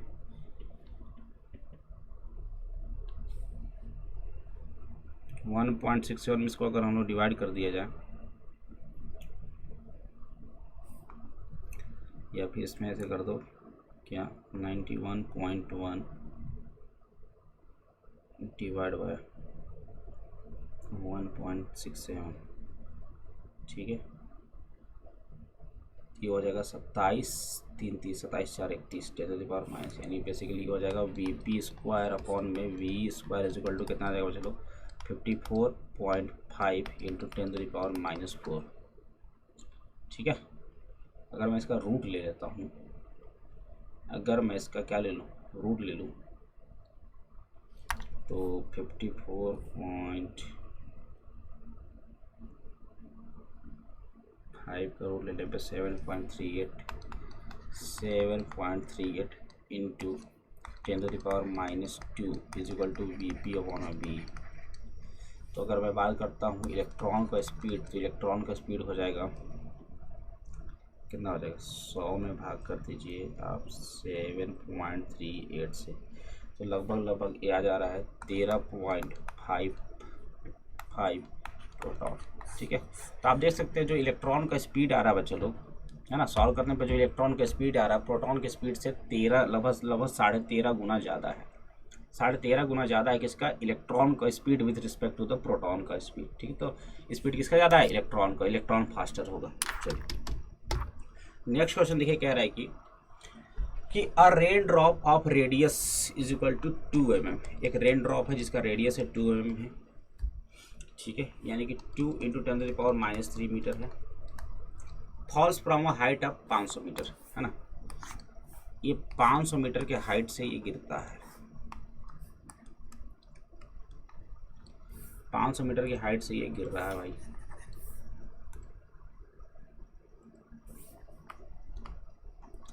ठीक, if it falls with a decreasing acceleration due to viscous resistance of the air until at the half of its original height, मतलब ये 250 मीटर तक क्या हो रही है, ये गिर रही है अपने डिक्रीजिंग एक्सेलरेशन के साथ, और इसके बाद जो है it attains its maximum speed and moves with uniform speed thereafter, और इसके बाद ये यूनिफॉर्म स्पीड से नीचे की ओर जाती है नेक्स्ट 250 मीटर तक, मतलब टर्मिनल वेलोसिटी से जाती है। ठीक है, what is the work done by the gravitational force on the drop in the first and second half of this journey. What is the work done by the resistive force in the entire journey of its speed if its speed on reaching the ground is 10 metre per second. जब ये जमीन में पहुंचती है तो इसका speed कितना है, 10 मीटर पर सेकेंड। ठीक है, चलिए पहला क्वेश्चन की बात करते हैं कि दोनों केस में ग्रेविटी के द्वारा कितना कार्य है। देखो दोनों केस में अगर ध्यान से देखा जाए बच्चों, तो दोनों केस में ग्रेविटी ही लग रहा है नीचे की ओर, है क्योंकि नीचे की ओर गिर रही है, नीचे की ओर गिर रही, ग्रेविटी के द्वारा वर्क डन पूछा आपसे, ग्रेविटी के द्वारा, तो ग्रेविटी के द्वारा फोर्स कितना है mg, और डिस्प्लेसमेंट भी किधर है, नीचे की ओर ही है, तो डिस्प्लेसमेंट कितना हो गया 250 मीटर से। जो वर्क डन होगा भाई, वर्क डन होगा पहले 250 मीटर में, तो दैट विल बी सेम, है ना, कितना हो जाएगा mg इंटू 250। मास कितना है भाई, मास अपने को निकालना पड़ेगा, तो मास नहीं पता क्योंकि रेन ड्रॉप है, पानी की बूंद होती है, पानी की बूंद का जो वजन होता है बच्चों वो डेंसिटी इंटू वॉल्यूम होता है, इंटू g इंटू 250। तो भैया डेंसिटी आप सभी को पता है कितना होता है 1000 kg पर मीटर क्यूब, और वॉल्यूम जो हो जाएगा बच्चों ये हो जाएगा 4/3 पाई, रेडियस है 2 इंटू 10⁻³ का क्यूब, ये हो जाएगा। जी की वैल्यू आप लोग 9.8 रख ही दीजिए, और इसकी हाइट कितनी है 250। ठीक है भाई, इसको सॉल्व कर लिया जाए, चलो इसको सॉल्व कर देंगे। सॉल्व कीजिए जरा एवरीवन, ठीक है, सॉल्व करो जरा, कितना आ रहा है इसका आंसर।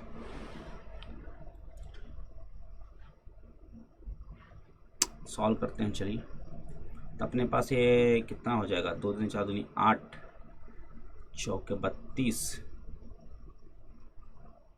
8 चौके 32, 32 इंटू पाई इंटू 9.8 इंटू 250,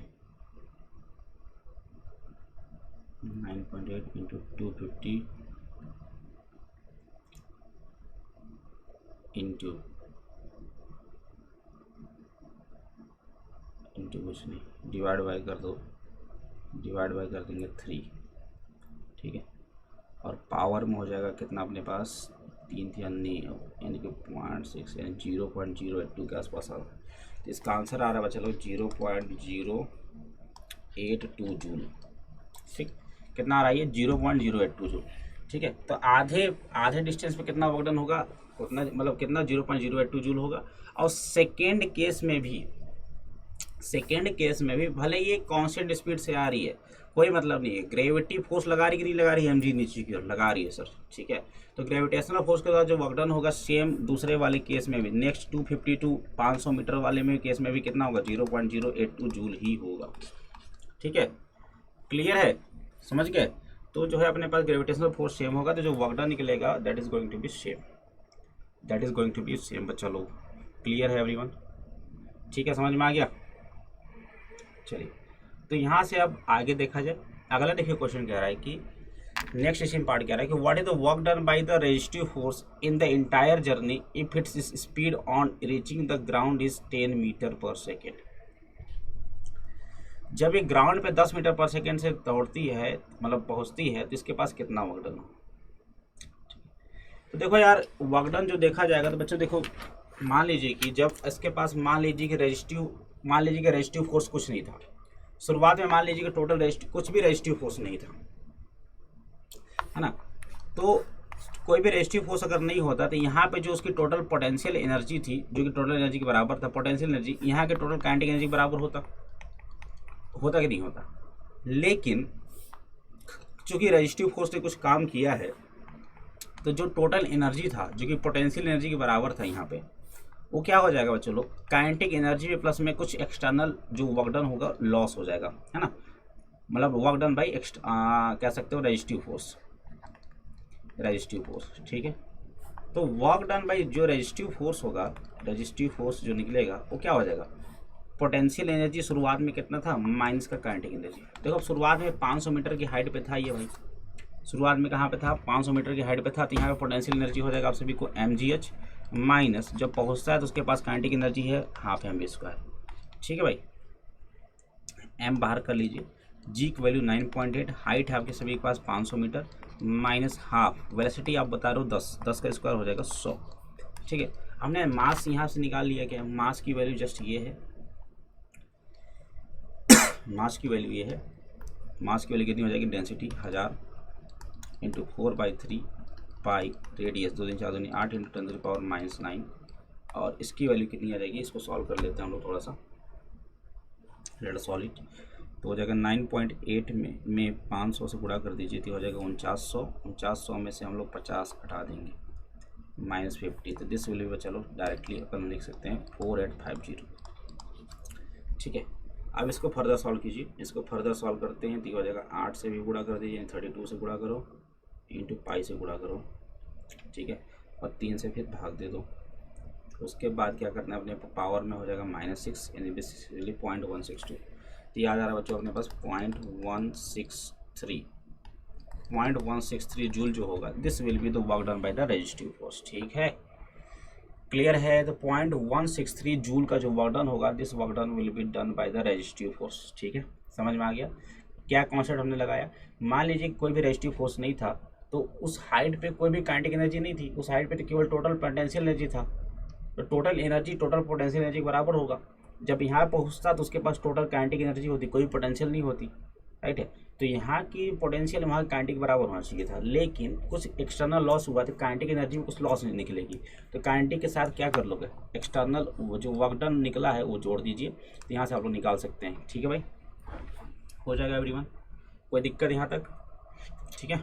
चलिए अगला क्वेश्चन देखिए, कह रहा है कि an molecule in a gas container hits a horizontal wall, एक हॉरिजॉन्टल वॉल को हिट करता है with a speed of 200 metre per second at an angle of 30 degree with the normal and rebounds with the same speed in its momentum conserved in the collision. इस collision is elastic और inelastic। ठीक है, देखिए यार पहली बात तो देखो यार मोमेंटम कंजर्व ही रहता है, क्लियर है। देखिए यार यहाँ से मान लीजिए कि ये दीवार है, एक गैस पार्टिकल आया, नॉर्मल से 30 डिग्री पर टकराया और बिना स्पीड में कोई चेंज हुए 200 मीटर पर सेकेंड से आया था और 200 मीटर पर सेकंड से ये चला भी गया, जितना सा आया उतना से चला गया। तो अपने पास देखो मोमेंटम के दो कंपोनेंट हैं, मोमेंटम के पास दो कंपोनेंट है, एक ये वाला कंपोनेंट हो जाएगा 200 cos 30 और इसका इधर वाला कंपोनेंट क्या होगा, इसका इधर वाला कंपोनेंट हो जाएगा 200 cos 30। इधर की बात कीजिए तो इधर वाला कंपोनेंट कितना है 200 sin 30 और इसका इधर वाला कंपोनेंट कितना हो जाएगा 200 sin 30। ठीक है, तो ये हो गया भैया, आप सभी लोग देख सकते हैं। देखा जाए तो ये देखो एक्स वाला डायरेक्शन की बात कर लेते हैं, एक्स वाला, तो देखो शुरुआत में देखा जाए तो ये यू एक्स है और ये क्या है वी एक्स है, ये यू वाई है और दिस इज और वी वाई। तो तुम देख सकते हो वाई डायरेक्शन में अपने पास जितना शुरुआत में स्पीड था, वाई डायरेक्शन में जो स्पीड था सेम ही स्पीड टक्कर के बाद भी है वाई डायरेक्शन में क्या 237 यानी 100 का यू वाई देखा जाए तो 100 मीटर पर सेकेंड और यहाँ पे भी यू वाई देखा जाए तो 100 मीटर पर सेकेंड, राइट। कोई दिक्कत नहीं है, स्पीड में कोई चेंज नहीं है। यहाँ देखिए इस वाले कंडीशन में देखेंगे बच्चों, इस वाले कंडीशन में देखिए 200 cos 30, ये भी 200 cos 30 है, यानी कि एक्स में भी स्पीड में कोई चेंज नहीं है, बस केवल डायरेक्शन चेंज हुआ है, बस केवल डायरेक्शन चेंज हुआ है। तो from here we can see that तो मोमेंटम क्या रहेगा, कंजर्व रहेगा। मोमेंटम क्या रहेगा भाई, कंजर्व रहेगा, एक्स में भी और वाई में भी। अब एक क्या कोलिजन इलास्टिक है इलास्टिक, तो उसके लिए आप सभी को निकालना पड़ेगा initial kinetic energy plus final kinetic energy. तो यार इनिशियल काइनेटिक एनर्जी देखो देखा जाए तो भैया स्पीड में जब कोई चेंज ही नहीं है, 200 मीटर पर सेकंड से आया 200 मीटर पर सेकंड से गया, तो स्पीड में कोई चेंज ही नहीं है, तो कोलिजन कौन सा होगा, कोलिजन अपने पास इलास्टिक होगा। ठीक है, तो यानी मोमेंटम भी कंजर्व है और काइनेटिक एनर्जी भी कंजर्व है, तो एक इलास्टिक कोलिजन होता है। कौन सा कोलिजन हो जाएगा, इलास्टिक हो जाएगा। ठीक है, क्यों, क्योंकि सर अपने पास change in the kinetic energy भी zero, change in the potential energy भी क्या है zero, sorry change in the momentum भी क्या, चेंज इन द मोमेंटम भी क्या है जीरो है। ठीक है, मोमेंटम भी कांस्टेंट अपना और काइनेटिक एनर्जी भी कांस्टेंट है अपना, तो कोई दिक्कत वाली बात नहीं होनी चाहिए। यहाँ पे सभी को समझ में आ गया पूरी कहानी। ठीक है, चलते हैं लोग अगले प्रश्न की ओर बच्चे लोग। देखिए अगला प्रश्न क्या कह रहा है कि अ pump on the ground floor of a building, एक पंप है जो कि एक बिल्डिंग के ग्राउंड फ्लोर पे रखी हुई है ना। Pump water to fill a tank of volume 30 metre cube in 15 minute. ठीक है, ठीक है, यानी कि एक टैंक मान लीजिए कि if the tank is 40 metre of the ground and efficiency of the pump is 30%, how much electric power is consumed by the pump. देखिए कह रहा है कि अपने पास एक घर है और यहाँ पे हमारे पास एक टंकी लगा हुआ है, इस टंकी में पानी भरा जाएगा भैया 30 मीटर क्यूब, ठीक। और यहाँ पे लगा हुआ है हमारे पास एक पंप लगा हुआ है, ठीक, एक पंप है हमारे पास भाई साहब, ठीक है। अब ये पंप क्या कर रहा है, ये 40 मीटर ऊंचाई पर, 40 मीटर ऊंचाई पर क्या है, ये 40 मीटर ऊंचाई पर है अपने पास एक टंकी, इस टंकी को भर रहा है पानी। तो कह रहा है कि क्या एफिशिएंसी होनी चाहिए इसकी, है ना, मतलब एफिशिएंसी इसकी 30% है तो कितना इलेक्ट्रिक पावर कंज्यूम होगा। तो एफिशिएंसी आप सभी को पता है भाई, एफिशिएंसी क्या होता है आप सभी को, इनपुट पावर आउटपुट अपॉन में पावर इनपुट। तो आपसे पूछा है इनपुट पावर कितना देना है अपने को, कितना इलेक्ट्रिसिटी देना चाहिए, है ना, क्योंकि इसकी एफिशिएंसी बच्चों 30% ही है, यानी कि 0.3 की ही एफिशिएंसी है, राइट। तो इसको इनपुट पावर जो देना पड़ेगा, आउटपुट जितना आवश्यकता है डिवाइड बाई 0.3, यानी कि आप लोग कह सकते हैं कि 10/3, मतलब 10/3 गुना आपको पावर ज़्यादा देना पड़ेगा, है ना।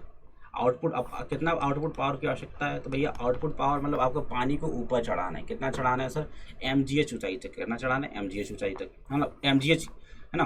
तो पावर आउटपुट क्या होता है, work done by time T, work done by time T, ठीक है। अब देखिए वर्क डन कितना हो जाएगा सर, ये हो जाएगा mgh by time T. Sir mass कितना है सर, 30 मीटर क्यूब पानी चढ़ाना है, तो सर पानी का डेंसिटी होता है 1000 kg पर मीटर क्यूब, है ना। तो मास कितना हो जाएगा सर, मास होता है sir density into volume. Density आप बोल रहे हैं सर 1000 है और आप वॉल्यूम बोल रहे हैं 30 है, यानी बेसिकली सर अपने को 30 × 10⁻³ kg पानी चढ़ाना पड़ेगा। सर सही कह रहे हैं आप तो। चलिए तो यहाँ से आउटपुट पावर निकाल लीजिए कितना आवश्यकता है, तो हो जाएगा mgh, यानी कि हो जाएगा 30 × 10⁻³ जी की वैल्यू 10 ले लो, और हाइट कितना चढ़ाना है आपको 40 मीटर तक, डिवाइड बाई आपको टाइम कितना देना है 15 मिनट, 15 यानी कि 60 सेकेंड, ठीक है। 15 दूना 30 होता है, सभी को पता है, 20 तिया 60 होता है और 20 दूना 40 भी होता है, ठीक है। तो हो जाएगा बच्चों कितना, ये हो जाएगा 2 दूना 4, 4/3 × 10⁻⁴ कितना वाट, इतना पावर की आवश्यकता है। तो इनपुट पावर कितना देना पड़ेगा, तो मैंने बताया इनपुट पावर जो है वो 10/3 देना पड़ेगा इसका, 10/3 × 4/3 × 10⁻⁴ वाट। समझ में आ रहा है बात, कितना इनपुट पावर देना पड़ेगा, समझ में आ रहा है। चलिए तो देखो कितना हो जाएगा बच्चों, 10 × 40 और 3 × 9 इंटू हो जाएगा 10⁻⁴। अगर मैं इसको क्या करता हूँ, इसको मैं लिख सकता हूँ 400/9, 400/9 किलोवाट, ठीक है। 400 में 9 से दोबारा भाग दीजिए, कितना आ रहा है, तो सर ये आ रहा है अपने पास लगभग 44.44 किलोवाट के आसपास आपको बिजली खर्चा होगा। इतना बिजली खर्चा होगा, इलेक्ट्रिक पावर जो है आपके पास खर्चा होगा, तब जाकर के आपका पंप जो है बच्चों पानी को चढ़ा पाएगा 40 मीटर ऊपर, 30 मीटर क्यूब पानी को चढ़ा पाएगा, ठीक है। कहानी सभी को समझ में आ गया एवरीवन, कोई दिक्कत यहाँ तक क्लियर है, बढ़िया सवाल था। चलिए अगला सवाल देखिए, कह रहा है कि 2 identical ball bearing in contact with each other and resting on a frictionless table are hit head on by the another ball bearing of the same mass moving initially with a speed v. If the collision is elastic, which of the following figure are possible result of the collision। ठीक है, तो अपने पास देखो collision से पहले क्या है कि अपने पास एक बॉल है जो कि v स्पीड से जा रही थी। अब ये दो बॉल रेस्ट पे रखे हुए थे, ये दोनों बॉल कहाँ पे रखे हुए थे भैया, रेस्ट पे रखे हुए थे। क्या होता है बच्चों, ये बॉल इस पे हेड ऑन कोलिजन करता है। तो कह रहा है कि 3 केसेस दे रखे हैं, इन तीनों केसेस में कौन सा पॉसिबल है। पहला केस दे रखा है कि पहला वाला बॉल रुक गया और दोनों बॉल एक साथ v/2 की स्पीड से चलने लगे। दूसरा कह रहा है कि भैया दूसरा ये जो पहला वाला बॉल था दूसरे वाले के साथ चिपक गया और तीसरा v से चलने लगा। अब तीसरा बोला तीनों के तीनों एक साथ चिपक गया और v/3 से चलने लगे। तो कौन सा सही है, तो देखो यार इलास्टिक कोलिजन है। इलास्टिक कोलिजन में आप सभी को पता है क्या कंजर्व रहता है, इलास्टिक कोलिजन में सर काइनेटिक एनर्जी कंजर्व रहती है, काइनेटिक एनर्जी कंजर्व रहती है, ठीक है। तो टक्कर से पहले की kinetic energy should be equal to, बच्चा लोग टक्कर के बाद का काइनेटिक एनर्जी क्या बोलते हो, टक्कर के पहले का जो काइनेटिक एनर्जी होना चाहिए that should be equal to the टक्कर के बाद काइनेटिक एनर्जी। अभी देखिए टक्कर के पहले का है, टक्कर के पहले देखो ये दोनों रेस्ट पे हैं और ये v स्पीड से जा रहा है, यानी कि शुरुआत के काइनेटिक एनर्जी इनिशियल की मैं बात करता हूँ तो this is half mv², right. चलिए अगर मैं टक्कर की बात करता हूँ तो केस 1 की जरा बात कीजिए, केस 1 में बात करता हूँ टक्कर के बाद की स्पीड बताइए। तो देखो ये तो रुक गया और ये v/2 से आने लगा, तो देखा जाए तो इसका काइनेटिक एनर्जी कितना हो जाएगा, के फाइनल की बात कीजिए तो हो जाएगा हाफ अब ये दोनों साथ साथ जा रहे हैं, साथ साथ जा रहे हैं, तो मतलब इनका मास कितना है 2m, क्योंकि 2 है तो मास 2m हो जाएगा, क्योंकि दोनों का मास बराबर बोल रखा है आप सभी को, और स्पीड हो गया v/2 का होल स्क्वायर। तो 2 से 2 गया, ये हो जाएगा हाफ, मतलब का स्क्वायर करेंगे तो 1/4 mv² आ जाएगा। ठीक, यानी देख सकते हैं इसमें kinetic energy initial, kinetic energy final में कुछ अंतर है। काइनेटिक एनर्जी की लॉस हो रहा है, काइनेटिक एनर्जी फाइनल 1/4 है, जबकि काइनेटिक एनर्जी जो फाइनल है वो 1/4 mv² है, जबकि काइनेटिक एनर्जी इनिशियली क्या है हाफ mv², यानी कि चेंज हो रहा है काइनेटिक एनर्जी में। तो ये सर इलास्टिक कोलिजन तो नहीं हो पाएगा, यानी पहला केस तो कैंसिल, पहला केस नॉट पॉसिबल। दूसरा केस की बात कीजिए, सेकेंड वाले केस की बात करते हैं जरा। सेकेंड केस में देखिए जरा तो क्या हो रहा है बच्चों की, फाइनल काइनेटिक एनर्जी की बात कीजिए तो देखिए ये दोनों तो रुक गए, पहले स्पीड इसकी 0 है। तीसरा की बात किया जाए, तीसरा कितना है हाफ, मास इसका m और स्पीड है इसका v, तो कितना हो जाएगा हाफ mv²। तो ये सर बिल्कुल पॉसिबल है, क्योंकि इसके पास बच्चों फाइनल जो स्पीड देखा, फाइनल जो काइनेटिक एनर्जी है शुरुआत काइनेटिक एनर्जी के बराबर है, यानी कि जो है ये केस पॉसिबल है। ठीक, तीसरा की केस की बात कर लीजिए, थर्ड केस की बात करेंगे आप सभी लोग।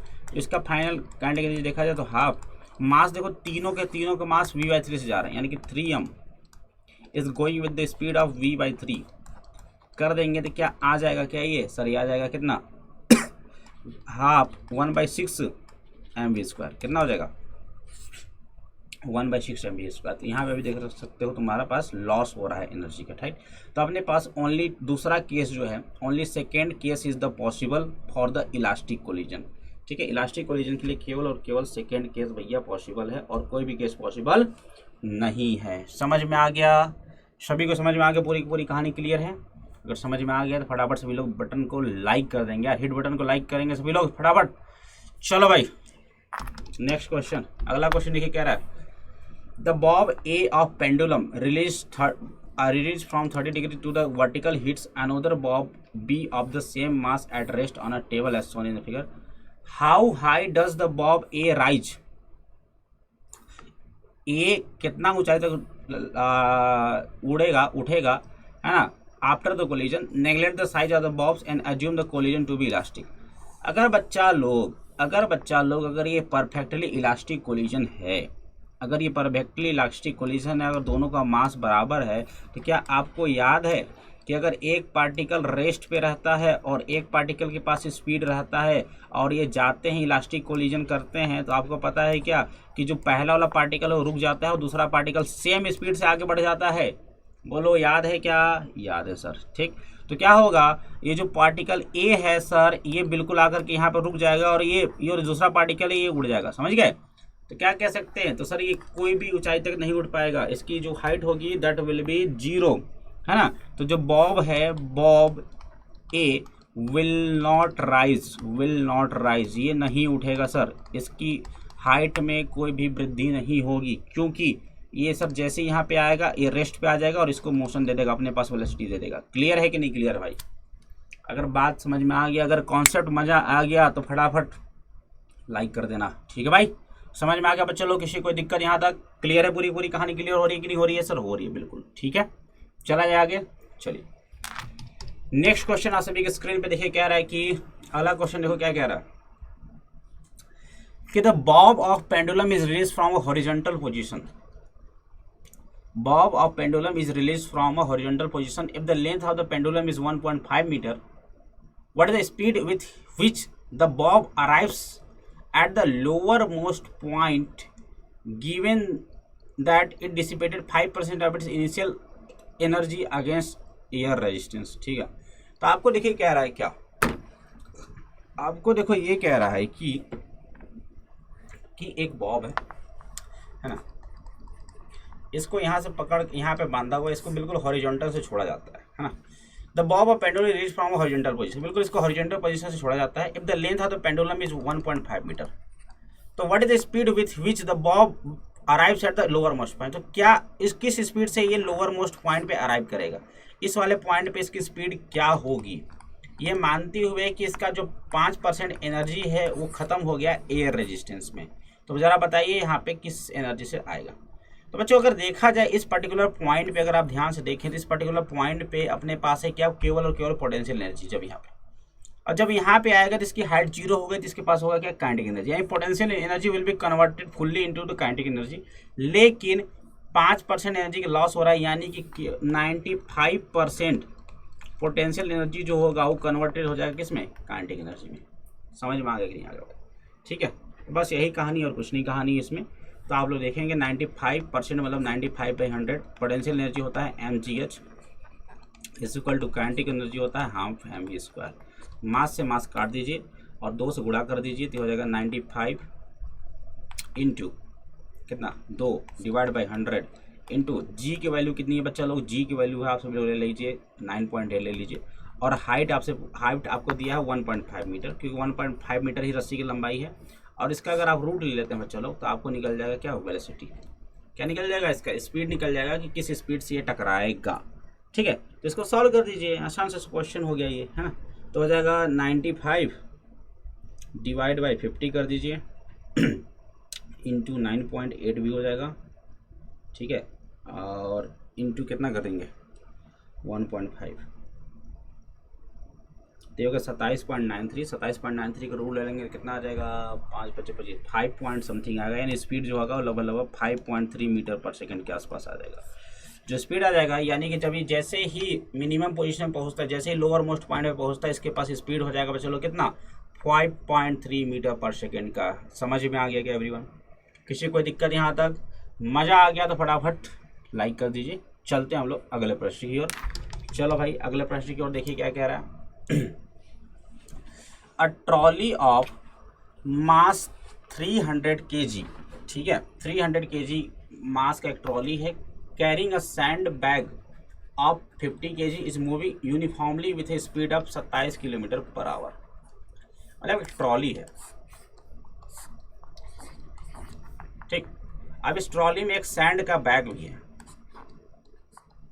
ठीक, एक सैंड का बैग है जो कि 25 kg का है ना। मतलब ये ट्रॉली 300 kg का है, ट्रॉली 300 kg है और इसमें एक सैंड बालू भरा हुआ है, इसमें से बालू भरा हुआ है, ठीक है। अब ये ट्रॉली बच्चों एक uniform speed 27 kilometre per hour के स्पीड से जा रहा है ऑन अ फ्रिक्शनलेस ट्रैक, कोई ट्रैक पे कोई फ्रिक्शन, मतलब बिल्कुल आराम चल रहा है, यूनिफॉर्म स्पीड है। After a while sand starts leaking out of a hole on the floor of the trolley. अब इससे क्या हुआ बच्चों लोग, 25 kg का जो सैंड का बैग है, इसमें से एक होल था, इस होल में से जो है कि सैंड निकलना शुरू हो गया, इसमें से सैंड निकलना शुरू हो गया। कितना 0.05 kg पर सेकेंड। लेकिन ये जो सैंड है ना, ये सैंड ट्रॉली पे ही रह रहा है। What is the speed of trolley after the entire sand bag is empty. तो इस ट्रॉली की स्पीड क्या होगी जब इसका इंटायर सैंड बैग क्या हो गया, खत्म हो गया। तो अरे भैया सैंड जो निकल रहा है, जो सैंड निकला बैग में से, वो सैंड निकल करके क्या ज़मीन में बाहर गिरा? नहीं गिरा, उसी सिस्टम में ही तो रहा ना पूरा सैंड। क्या इसका मास में कोई कमी हुई? नहीं हुई। तो सर मास में कोई भी कमी नहीं है और एक्सटर्नल फोर्स भी कुछ नहीं है, कोई भी एक्सटर्नल फोर्स भी नहीं है, तो मोमेंटम क्या रहेगा? कंजर्व रहेगा। तो शुरुआत का मोमेंटम जो था वो बाद के मोमेंटम के बराबर होगा। शुरुआत और लास्ट का मास में कोई कमी नहीं है, क्योंकि जो बालू गिरा उस ट्रॉली में ही तो रहा। भैया बालू को तुम यहाँ रखो चाहे यहाँ रखो यार, क्या फ़र्क पड़ता है, ठीक है। तो स्पीड में बच्चों कोई भी चेंज नहीं होगा, यानी जो फाइनल स्पीड होगा वो 27 किलोमीटर पर आवर ही होगा जब पूरा का पूरा बैग खाली हो जाएगा। समझ गया? बढ़िया था, मज़ेदार क्वेश्चन था, किसी कोई दिक्कत नहीं होना चाहिए था इस क्वेश्चन में भाई साहब, बहुत अच्छा क्वेश्चन था। क्लियर है? चलो नेक्स्ट क्वेश्चन आप सभी के स्क्रीन पे देखिए, कह रहा है 5.20 number. A body of mass 0.5 kg travels in a straight line with a velocity is equal to v is equal to a into x की पावर 3/2, जहाँ a है 5, तो ये हो जाएगा 5 x की पावर 3/2 में लिख देता हूँ सीधे। What is the work done by the net force during its displacement from x equal to 0 to x equal to 2 metre? ठीक है, तो चलिए भैया एक हॉरिजॉन्टल स्ट्रेट लाइन मोशन हो रहा है जिसमें वेलोसिटी कुछ इस तरीके से चेंज हो रही है, तो आपको निकालना है कि work done by net force. भैया नेट फोर्स के द्वारा वर्क डन आप जब सभी को पता है, it is equal to basically change in the kinetic energy. क्या सभी को पता है कि नहीं पता है? पता है यार, ठीक। काइनेटिक एनर्जी में चेंज निकाल लीजिए, x इक्वल टू 0 पे, जब x इक्वल टू 0 है तब काइनेटिक एनर्जी कितना हो जाएगा? Half mv²। सर हाफ मास वेलोसिटी 0 रखेंगे, x इक्वल टू 0 रखेंगे तो ये हो जाएगा 0, यानी हो गया 0। Kinetic energy at x equal to 2 metre पे, सॉरी कितना हो जाएगा? हो जाएगा sir half mass into velocity 5 into x की वैल्यू 2 की पावर 3/2 ठीक। मास भी दे रखा है आपको 0.5 kg, रख दीजिए 1/2 इंटू 0.5 इंटू 5 इंटू ये हो जाएगा 2√2, राइट है। 2 से 2 गया, 5 × 5 = 25, 2.5√2 आ गया। तो काइनेटिक एनर्जी में जो चेंज होगा बच्चों कितना, 2.5√2 में से 0 घटा देंगे तो ये हो जाएगा 2.5√2 का ही वर्क डन निकल जाएगा। This will be the work done by net force, this will be the work done by net force बच्चा लोग। लेकिन यहाँ पे कुछ गड़बड़ किया है क्या मैंने, यस मैंने गड़बड़ किया है यहाँ पे मैंने गड़बड़ कर दिया भैया। ये वेलोसिटी का स्क्वायर कौन करेगा, कौन करेगा वेलोसिटी का स्क्वायर भाई, हाफ एम बी स्क्वायर ना होता है। तभी तो हम सोच रहे हैं ये इतना विचित्र सा आंसर कैसे आ रहा है, इतना विचित्र आंसर तो आ ही नहीं सकता भाई। फाइनल आंसर देखा जाए x = 2 मीटर पे तो हो जाएगा भैया हाफ, मास अपने पास 0.5 kg और वेलोसिटी इसका स्क्वायर होगा भैया 5 × 2⁻³ का होल स्क्वायर करना पड़ेगा, ठीक है। ऐसा सिल्ली वाला मिस्टेक हुआ मत कीजिएगा। तो हो जाएगा 5 × 5 = 25 और ये हो जाएगा 2⁻³ यानी कि हो जाएगा 8, ठीक। 2 चौके 8, 25 चौके 100 होता है यानी हो जाएगा ये 50 जूल, कितना 50 जूल।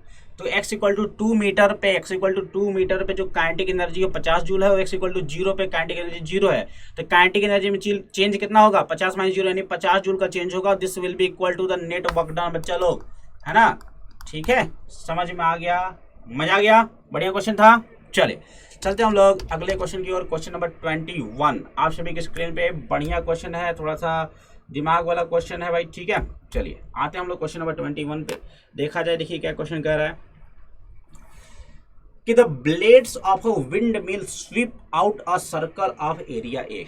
मतलब एक पवन चक्की है जो कि सर्कल का एरिया ए कवर करती है, चल रही है पवन चक्की, तो एक सर्कुलर पाथ कवर कर रही है जिसका एरिया ए है।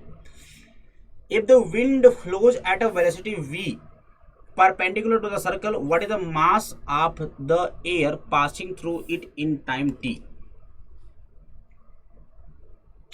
एयर का कितना मास जो है बच्चा लोग टाइम टी में फ्लो हो रहा है, किससे, विंड मिल के चक्के एरिया से, ठीक है। चलो तो देखा जाए, अगर हम लोग बात करते हैं, देखो भाई अगर ये एरिया कवर किया जा रहा है किसके द्वारा, this area is being covered by the blades of the wind mill, और टाइम टी में कितना हवा गया वो निकाल लो। सर टाइम टी में देखिए हवा का स्पीड है सर v, तो हवा ने टाइम टी में कितना डिस्टेंस चला होगा, यह चला होगा सर d, v × t के बराबर, बोलिए, ठीक है। तो आपको पूछा mass, mass is equal to basically बच्चों क्या होता है सर, डेंसिटी इंटू वॉल्यूम, ठीक। तो वॉल्यूम क्या हो जाएगा, इस सर्कुलर पाथ से देखो कितना, मतलब एक तरीके से देख सकते हो तुम लोग क्या हो जाएगा, इसका एरिया ए है और इस एरिया ए में डी डिस्टेंस तक, मतलब बेसिकली ऐसा देख सकते हो तुम लोग कि इस एरिया ए में डी डिस्टेंस तक एयर आ रहा है। एरिया ए हो गया, डिस्टेंस डी की वैल्यू है बच्चों bt, right, this is the volume, है ना। इतना वॉल्यूम है, इतना एयर जा रहा है पर सेकेंड, मतलब टाइम टी में। तो मास कितना हो जाएगा, मास वैल्यू बच्चों ρ/a/v/t, मास कितना हो जाएगा ρ/a/v/t, ठीक है। कितना हो जाएगा मास, ρ/a/v/t हो जाएगा, बोलो समझ में आ गया, mass will be ρ/a/v/t, clear है, कोई दिक्कत यहाँ तक। चलिए what is the kinetic energy of the air, air की काइनेटिक एनर्जी कितनी है सर, एयर की जो काइनेटिक एनर्जी मैं बी वाले की बात करता हूँ, तो this is sir half mv²। Sir half कितना एयर जा रहा है टाइम टी में, सर जा रहा है ρ/a/v/t इंटू स्पीड v का स्क्वायर, ठीक हो जाएगा sir half ρ/a/v³ into T. इतना काइनेटिक एनर्जी है भैया हवा का टाइम टी में, ठीक है। समझ गया एवरीवन, बोलो क्लियर है कि नहीं क्लियर है। तो ये हो जाएगा 1/2 ρ/a/v³t, this is the kinetic energy of the हवा। Assume that wind mill converts 25% of the wind's energy into electrical energy, ठीक, एंड एरिया दे रखा है, वेलोसिटी दे रखा है, डेंसिटी दे रखा है, सब कुछ दे रखा है। तो what is electrical power produce, देखो क्या रहा है, काइनेटिक एनर्जी हवा कितनी है भैया, इतना है, और इस काइनेटिक एनर्जी का केवल 25% ही पवन चक्की इलेक्ट्रिकल एनर्जी में चेंज कर पा रहा है। तो कितना इलेक्ट्रिकल एनर्जी पैदा हुआ, आसान सवाल हो गया। तो जो काइनेटिक एनर्जी था उसका 25% ही इलेक्ट्रिकल एनर्जी, मैं बोल देता हूँ इलेक्ट्रिकल एनर्जी की बात कर लीजिए। Electrical energy is equal to बच्चों 25%, 25 मतलब 1/4 ऑफ टोटल काइनेटिक एनर्जी कितना है ये, half rho A v square, v का क्यूब टी, ठीक हो जाएगा 1/8 rho A v cube T, यानी इतना इलेक्ट्रिकल एनर्जी पैदा होगा। आपको डेटा दे रखा है, रख दीजिए 1/8, इसकी डेंसिटी दे रखी है 1.2, area 30, velocity 36 kilometre per our में दिया है। इसको चेंज कर लो 5/18 10 का है, यानी 10 का क्यूब करेंगे तो 1000। और टाइम कितने टाइम में, टाइम दे रखा है क्या अपने को टाइम दे रखा है, नहीं देखा। पावर पूछा भाई, पावर तो टाइम से भाग कर दीजिए, इलेक्ट्रिकल एनर्जी अपॉन में टाइम कर दीजिए, इलेक्ट्रिकल एनर्जी अपॉन में पावर, मतलब टाइम से भाग कर देंगे तो हो जाएगा इलेक्ट्रिकल पावर आ जाएगा इतना। क्लियर है, इसको कर दीजिए 1, तो कितना हो जाएगा ये भाई, तो हो जाएगा ये सर अपने पास 36/8 36/8 इंटू 1000, या फिर 36/8 कर दो, 8 चुके 32 और 4 36 8 4, ये 4.5 किलोवाट, 4.5 किलोवाट पावर पैदा होगा टाइम टी में, है ना। यानी कि ये जो पवन चक्की है भैया, ये पवन चक्की जो है पर सेकेंड 4.5 किलोवाट एनर्जी पैदा करेगी। समझ में आ रहा है कि नहीं आ रहा, मजा आ रहा है कि नहीं आ रहा भाई, पर सेकेंड इतना एनर्जी पैदा कर रही है ये पवन चक्की 4.5 किलोवाट। मजा आ गया, बहुत बढ़िया सवाल था ये। क्लियर है, चलिए चलते हैं हम लोग सेकेंड लास्ट क्वेश्चन की ओर। सेकेंड लास्ट क्वेश्चन आप सभी के स्क्रीन पे, ये भी बढ़िया सवाल है, देखिए कह रहा है कि क्या कह रहा है, जरा ध्यान से देखा जाए। A person trying to lose weight, जो कि डाइटर है, lifts a 10 kg mass 1000 times to a height of 0.5 metre each time. मतलब एक व्यक्ति है, अपना वजन कम करने के लिए वो 10 kg का वजन पर डे 0.5 मीटर तक उठाता है 1000 बार, 0.5 मीटर तक उठा रहा है 1000 बार। Assume that the potential energy lost each time she lowers the mass is dissipated. Assume that potential energy lost each time she lowers the mass is dissipated. ठीक है, तो जितना ज़्यादा वो पोटेंशियल एनर्जी जितना ज़्यादा एनर्जी पोटेंशियल एनर्जी का loss हो रहा है, उतना ही ज़्यादा उसका मास डिसिपेट हो रहा है। तो कह रहा है how much work does she do against the gravitational force, gravitational force के अगेंस्ट में कितना काम करती है वो। तो भैया आप सभी को पूछा ग्रेविटेशनल फोर्स के अगेंस्ट में, यानी कि ऊपर जब उठाया तो कितना काम कर रहा है, कितना बार उठाया सर, 1000 बार उठाया। तो हो जाएगा एक बार में कितना mgh, तो 1000 बार में हो जाएगा 1000 इंटू mgh। ठीक, 1000 मास कितना है भैया उसका 10 kg, ग्रेविटी की वैल्यू 9.8 और कितनी ऊंचाई तक उठा रहा है 0.5 यानी 1/2 ऊंचाई तक उठा रहा है। ठीक है, इसको रख दीजिए, इसको रख देंगे कितना हो जाएगा ये 4.9, तो हो जाएगा कितना भैया 49,000 जूल जो है, इतना इसने काम किया ग्रेविटी के अगेंस्ट में, ग्रेविटी के अगेंस्ट में इसने इतना काम किया। चलिए कह रहा है कि fat supplies 3.8 into 10⁻7 joule of energy पर kg which is converted to mechanical energy with a 20% efficiency rate. How much fat will the dieter use up? मतलब उसका कितना फैट बर्न हो रहा है, कहने का मतलब ये है। तो कह रहा है कि बच्चों उसके शरीर के अंदर जो फैट है ना, उसके शरीर के अंदर का जो फैट है वो फैट का केवल 20% ही मैकेनिकल एनर्जी में कन्वर्जन होता है। देखो 1 kg अगर मैं बात करता हूँ, 1 kg फैट जो है ये कितना एनर्जी सप्लाई करता है, ये सप्लाई करता है सर 3.8 इंटू 10⁻7 जूल। लेकिन मैकेनिकल एनर्जी जो पैदा होगा, कन्वर्जन होगा 1 kg से mechanical energy from 1 kg, mechanical energy from 1 kg fat कितना होगा भैया, तो ये हो जाएगा 3.8 इंटू 10⁻7 का केवल 20% यानी 1/5। ठीक, क्लियर है। तो 1 kg से अपने को यार 1 kg से अपने को इतना एनर्जी मिलेगा, मैकेनिकल एनर्जी कन्वर्जन होगा, और अपने को चाहिए कितना 49,000 ही चाहिए, अपने को मिल कितना रहा इतना। तो कितना की आवश्यकता है, अमाउंट ऑफ फैट रिक्वायर्ड, कितना फैट की रिक्वायर्ड है भैया, कितना फैट की रिक्वायर्ड है सर, ये हो जाएगा 49,000 की आवश्यकता, 49,000 जूल की आवश्यकता है अपने को, 49,000 जूल की अपने पास आवश्यकता है, रिक्वायरमेंट है, देख रहे हो क्या है भाई, 49,000 की अपने पास आवश्यकता है, और आप प्रोवाइड करा रहे हैं 3.8 इंटू 10⁻7, नीचे 5 ऊपर चला जाएगा। अगर इसको सॉल्व करेंगे आप सभी लोग, इसको सॉल्व कीजिए जरा, कितना आ जाएगा, 49 डिवाइड बाय इंटू 5 कर दीजिए, डिवाइड बाय हो जाएगा अपने पास 3.8, ठीक। और 10 to the power 7, 10 to the power कितना हो जाएगा, 10 टू द पावर हो जाएगा अपने पास 6.4 into 10 to the power -3 kg, यानी कि बेसिकली 6.4 ग्राम। यानी कि भैया अगर आप पर डे 1000 बार वैसे तो बहुत मुश्किल बात है, 1000 बार अगर आप 10 kg उठाते हैं तो केवल और केवल आपके शरीर से 6.4 ग्राम फैट ही लॉस होगा। समझ में आया कि नहीं आया? ठीक है, क्लियर है? मज़ा आ गया? कहानी पूरी क्लियर हो गई कि नहीं क्लियर हो गई यार? बढ़िया सवाल था एवरीवन, ठीक है, बढ़िया सवाल था, है ना, बिल्कुल प्रैक्टिकल सवाल था। कर सकते हैं अब सभी लोग, कर सकते हैं ना? किसी कोई दिक्कत यहाँ तक बच्चा लोग बताइए, किसी कोई दिक्कत हो तो जल्दी जल्दी सभी लोग बताएंगे, किसी कोई दिक्कत नहीं है ना? चला जाए अगले क्वेश्चन की ओर चले हम लोग। चलो भाई, so this is the last question बच्चा लोग आप सभी के स्क्रीन पे। लास्ट क्वेश्चन है वर्क पावर एनर्जी का। अभी तक हमने 22 क्वेश्चन का डिस्कस कर दिया सारे ग्रेड डिटेल में, कॉन्सेप्ट को क्लियर करते हुए।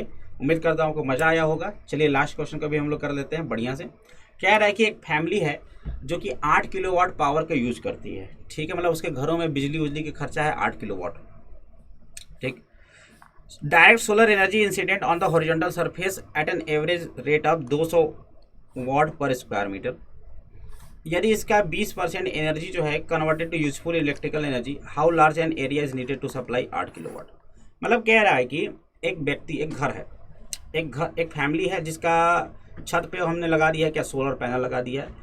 अब इस सोलर पैनल जो है, इस सोलर पैनल पे सूर्य की एनर्जी जो आती है 200 वाट पर मीटर स्क्वायर एरिया पे आती है, और इसका केवल और केवल 20% एनर्जी ही इलेक्ट्रिकल एनर्जी में कन्वर्ट होता है। यानी कि कह सकते हैं 1/5 यानी कि हो जाएगा 40 वाट। 40 वाट पर मीटर स्क्वायर ही अपने काम का है, 40 वाट पर मीटर स्क्वायर ही अपने काम का है। मतलब 1 मीटर स्क्वायर की एरिया में भैया 40 वाट की ही बिजली पैदा हो पाएगी। 1 मीटर की स्क्वायर के एरिया से 40 वाट ही इलेक्ट्रिसिटी अपने पास पैदा हो पाएगा। तो भैया अपने को चाहिए कितना, 8 किलोवाट। कितना चाहिए, 8 किलोवाट। तो 8 किलोवाट के लिए कितने एरिया की आवश्यकता होगी, तो 8 किलोवाट यानी 8000 वाट डिवाइड बाई 40 कर देंगे तो हो जाएगा लगभग 4 दूना 8, कितना हो जाएगा 200 मीटर स्क्वायर।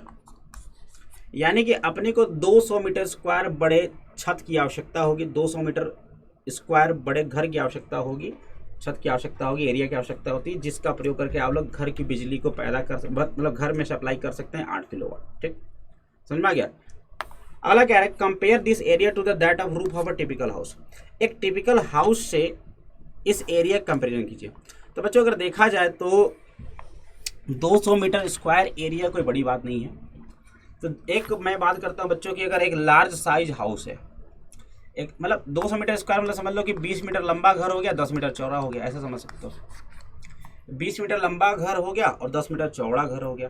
तो नॉर्मल ऐसा घर देखा जाए तो थोड़ा मतलब कह सकते हो कि जो कंपेरेबल साइज है, साइज कितना है घर का हमारा कंपेरेबल है, मतलब कि 20 मीटर लंबा और 10 मीटर चौड़े घर की अगर बात किया जाए तो इस वाले घर में, इतने बड़े घर में अगर हम लोग देखें तो 8 किलोवाट की बिजली उत्पन्न हो जाएगी। ठीक है, तो ये लगभग कह सकते हो कंपेरेबल है ये एरिया। ठीक है, समझ में आ गया? यानी इतने बड़े घर की आवश्यकता होगी तब जाकर के आप लोग बना सकते हैं। क्लियर है? तो उम्मीद करता हूँ बच्चों आप सभी को आ गया होगा मजा इस कंप्लीट सेशन के डिस्कशन में। टोटल ऑफ 23 क्वेश्चन के बच्चों हमने डिस्कस कर दिया वर्क पावर एनर्जी का, है ना। बढ़िया बढ़िया सवाल थे, कॉन्सेप्चुअल क्लैरिटी वाले सवाल थे, हर एक टॉपिक पे क्वेश्चन था इसमें, है ना। वर्क पे, पावर पे, एनर्जी पे बढ़िया बढ़िया कॉन्सेप्चुअल सवाल भी थे इसमें अच्छे अच्छे। तो सेशन को लास्ट तक जरूर देखें। जिन्होंने सेशन को लास्ट तक देखा यार, थैंक यू वेरी मच, मज़ा जरूर आया होगा। और जिन्होंने सेशन को लास्ट तक नहीं देखा, देख लेना यार, कॉन्सेप्ट को क्लियर करो। देखो काइनेमेटिक्स की बात कर लेता हूँ, जिसमें motion on straight line, motion in a plane, उसके बाद मैकेनिक्स का जो दूसरा पोर्शन लॉज ऑफ मोशन, और उसके बाद वर्क पावर एनर्जी। ये 4-5 चैप्टर बच्चों ऐसे हैं ना जो कि फिजिक्स का बेस बनाते हैं। अगर आप क्लास 12 में जाते हैं या फिर नीट की जेईई की प्रिपरेशन करते हैं तो वहाँ पर भी बच्चों ये चीज़ें बिल्कुल बेस बनाती है। कोई भी चैप्टर ले लो यार, यहाँ पे वहाँ पे इन चीज़ों का यूज होता ही होता है। ठीक है, तो इन चैप्टर के क्वेश्चन को पढ़ना, इनके कॉन्सेप्चुअल क्रिएटिव करना बहुत ज़रूरी है। ठीक है, तो उम्मीद करता हूँ आप सभी को मज़ा आया होगा। तो सेशन को लाइक कर देना यार, और चैनल को सब्सक्राइब करना मत भूलना। तो मिलते हैं हम लोग बच्चों नेक्स्ट सेशन में, तब तक के लिए बाय बाय, टेक केयर, पढ़ते रहें।